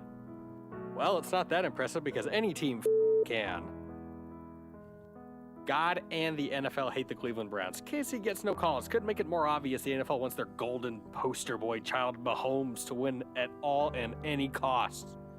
This man. Well, the past week was nice. I'm already sick of the third down purge siren. This is the game plan. Long sustained drives on offense. Oh, Kevin Usli Fox. Just got to score and kick the extra point. Edit. I stand corrected. Already have as many points as the Ravens scored last night. So there's that. Kansas City should lose just as payback for PM's annoying State Farm commercials. Haha, this defense is a bunch of losers. Pain. Agony, even. Someone told me there was supposed to be rust. McCole Hardman? We can't even tackle McCole Hardman. Can someone tell Joe Woods we're not ahead so we don't need to play prevent? 100% panic mode. Why are they showing Bama Ohio State again? Apparently the Chiefs are pretty good. RD really is Garbo. KC is the douche machine. I don't know why I hate Kelsey so much. All I can think of is that he still looks like he goes to high school parties. Unbelievable. Left parentheses, right parentheses, pound sign, yen sign, tilde, exclamation point, less than sign, apostrophe, BVI. It's 2nd and 19 and they gave a touchdown. Emoji that has censored itself and is cursing. Andy Reid looks like Snuffleupagus with that mask on. Chubb, baby, please. Why aren't y'all running the ball more? Give Baker the weapons Mahomes has, and he's a Super Bowl winning QB too.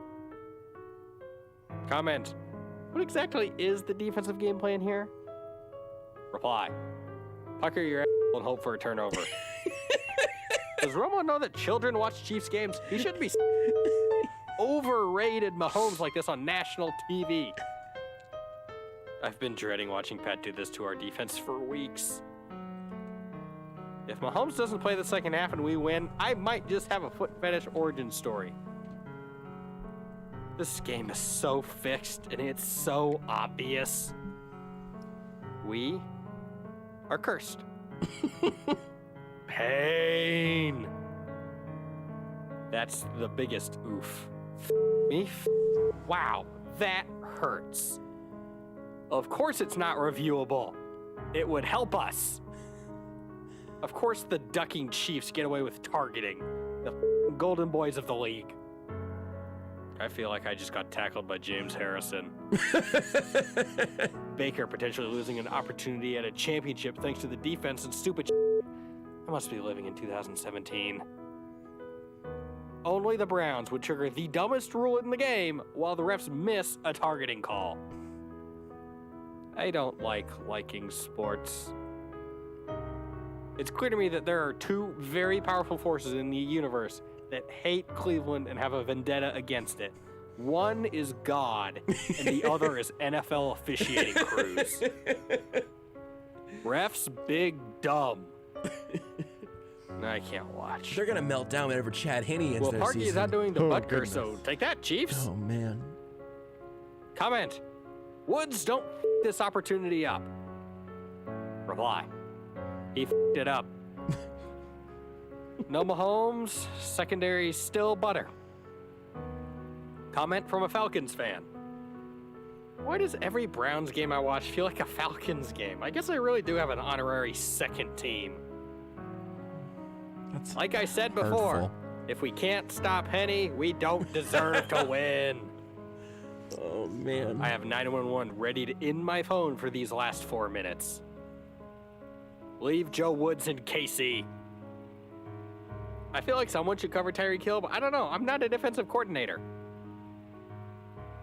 Very, very Browns of an ending there. My God. Mm-hmm. They let Chad Henne beat them. Wow. Pain. So much pain. Prevent defense prevents victories. That 3rd and 18 call was lazy. I don't want to hear the words Joe Woods again 14. unless in a sentence with fired. Whatever, it's fine. You're Oh stressed my. out. Eat my Tony Romo. Jesus, the CBS announcers just. Everyone here. We can win this. Believe land. Stop him on 3rd down. Joe Woods. How is that not the How winner? about no? And now, one loser This winner better be of good. things that Brown fans said on Reddit. One loser. Comment from the Browns Reddit's mod. Guys, this is disgusting behavior. What the hell is wrong with you guys saying we need to murder players and refs? What? Be better. Zero tolerance. Who said that? What? Why weren't they saying And now, the bronze medal Kill refs. of things that Browns fans said on Reddit. Did he say LeBron's medal? I think it's time I let the Browns go. I'm not even dating my ex from Ohio anymore. I don't see the point. Both broke my heart. And now, the Silverman. Comment. There's always next year. Reply. Not with Mahomes around. Yes. Response. True. And now, the winner of things that Browns fans said on Reddit. Here comes this 13-year-old ketchup again.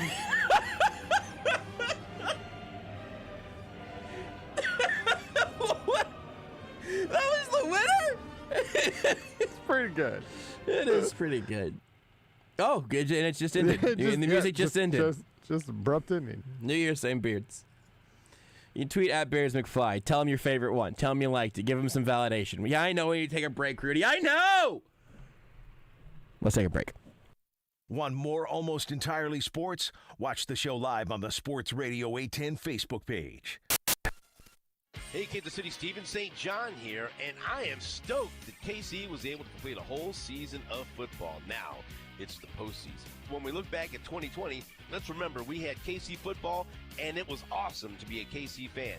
Another great reason to be in KC is because of my favorite dealership, Roberts Robinson Chevrolet Buick GMC. They want everyone to be prepared for the ice and snow with vehicles like this 2020 Chevy Trax LT all-wheel drive SUV. This subcompact SUV is perfect for getting around in rough weather. Get extra conquest cash for trade-ins and take off over $6,300. Was $25,265, now only $18,902. Come see why customers say they just make it easy to buy a car at Roberts Robinson. Go online to robertsrobinson.com, check him out on Facebook, or call 816-630-3151 and ask for the personal shopper. Chevrolet, find new roads. Don't let the cold weather keep you from getting your work done outside. At Vanderbilt's, they have all the gear you need to keep you comfortable in the great outdoors. Insulated jackets and bibs from Carhartt and Byrne, neoprene boots from Boggs and Dry Shot, great layering pieces like Brawny and Western flannel, fleece, and sweatshirts, as well as stocking caps, gloves, and insulated socks. Vanderbilt's, keeping you warm for the last 45 years, with locations in Lawrence, Topeka, and Wamego.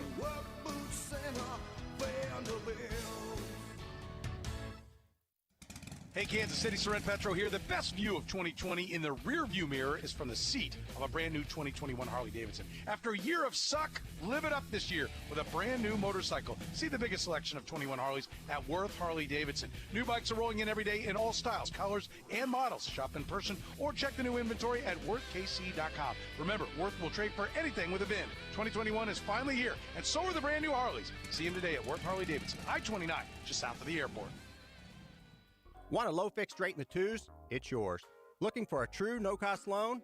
You got it. How does A1 Mortgage do this? The answer is simple. By offering real-time rates without the inflated markup. Call A1 Mortgage now at 816-822-8888, 822-8888. Whether you're purchasing or refinancing, FHA, VA, conventional, or jumbo, A1 Mortgage has you covered with fixed rates starting in the twos, true no-cost loans, and financing up to 100%. Call A1 Mortgage now and have your loan closed in about a week and enjoy no payments for 2 months. 816-822-8888. That's 822-8888. Or apply online at mya1mortgage.com. A1 Mortgage, making your dreams a reality is what we do. A1 Mortgage Group LLC, a Kansas licensed mortgage company. License number MC0001649, NMLS 268370. Programs and rates subject to change without notice. This is Almost Entirely Sports with Joshua Brisco. Rudy, number 2.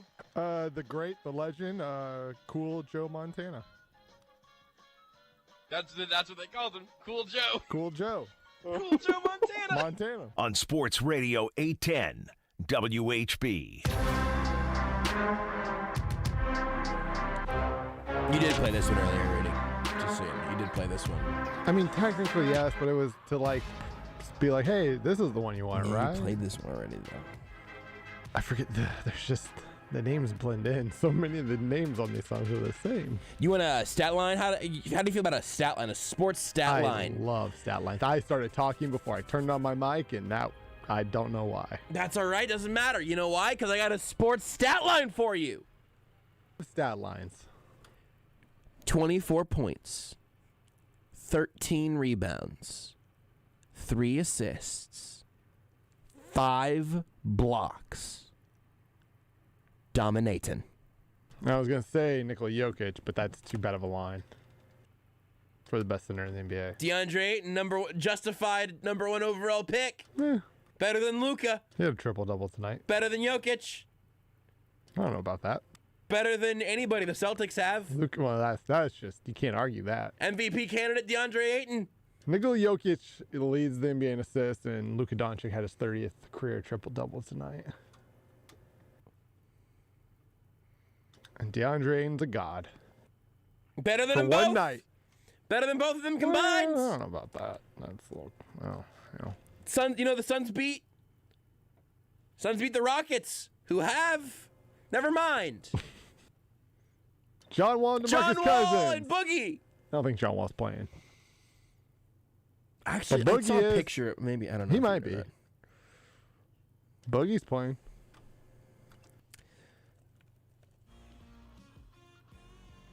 There's still 4 minutes left in the game. Ayton could get 5 more blocks. True. He could get a quadruple-double with 7 assists and 5 more blocks. It's possible. Quadruple-double. Bet your money on it. I hope they don't lose this game. It'd be really disappointing if I did all this hype and they end up losing this game in the last 4 minutes. I'd be so sad if that happened too. They're up by 9 right now, which is not exactly locked up. I just saw the Suns Twitter account tweet the stat line. I figured it was over.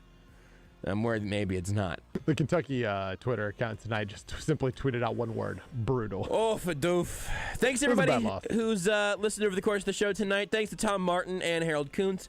Shout out to Swaggy Sig on Twitch, because Twitch usernames are the best.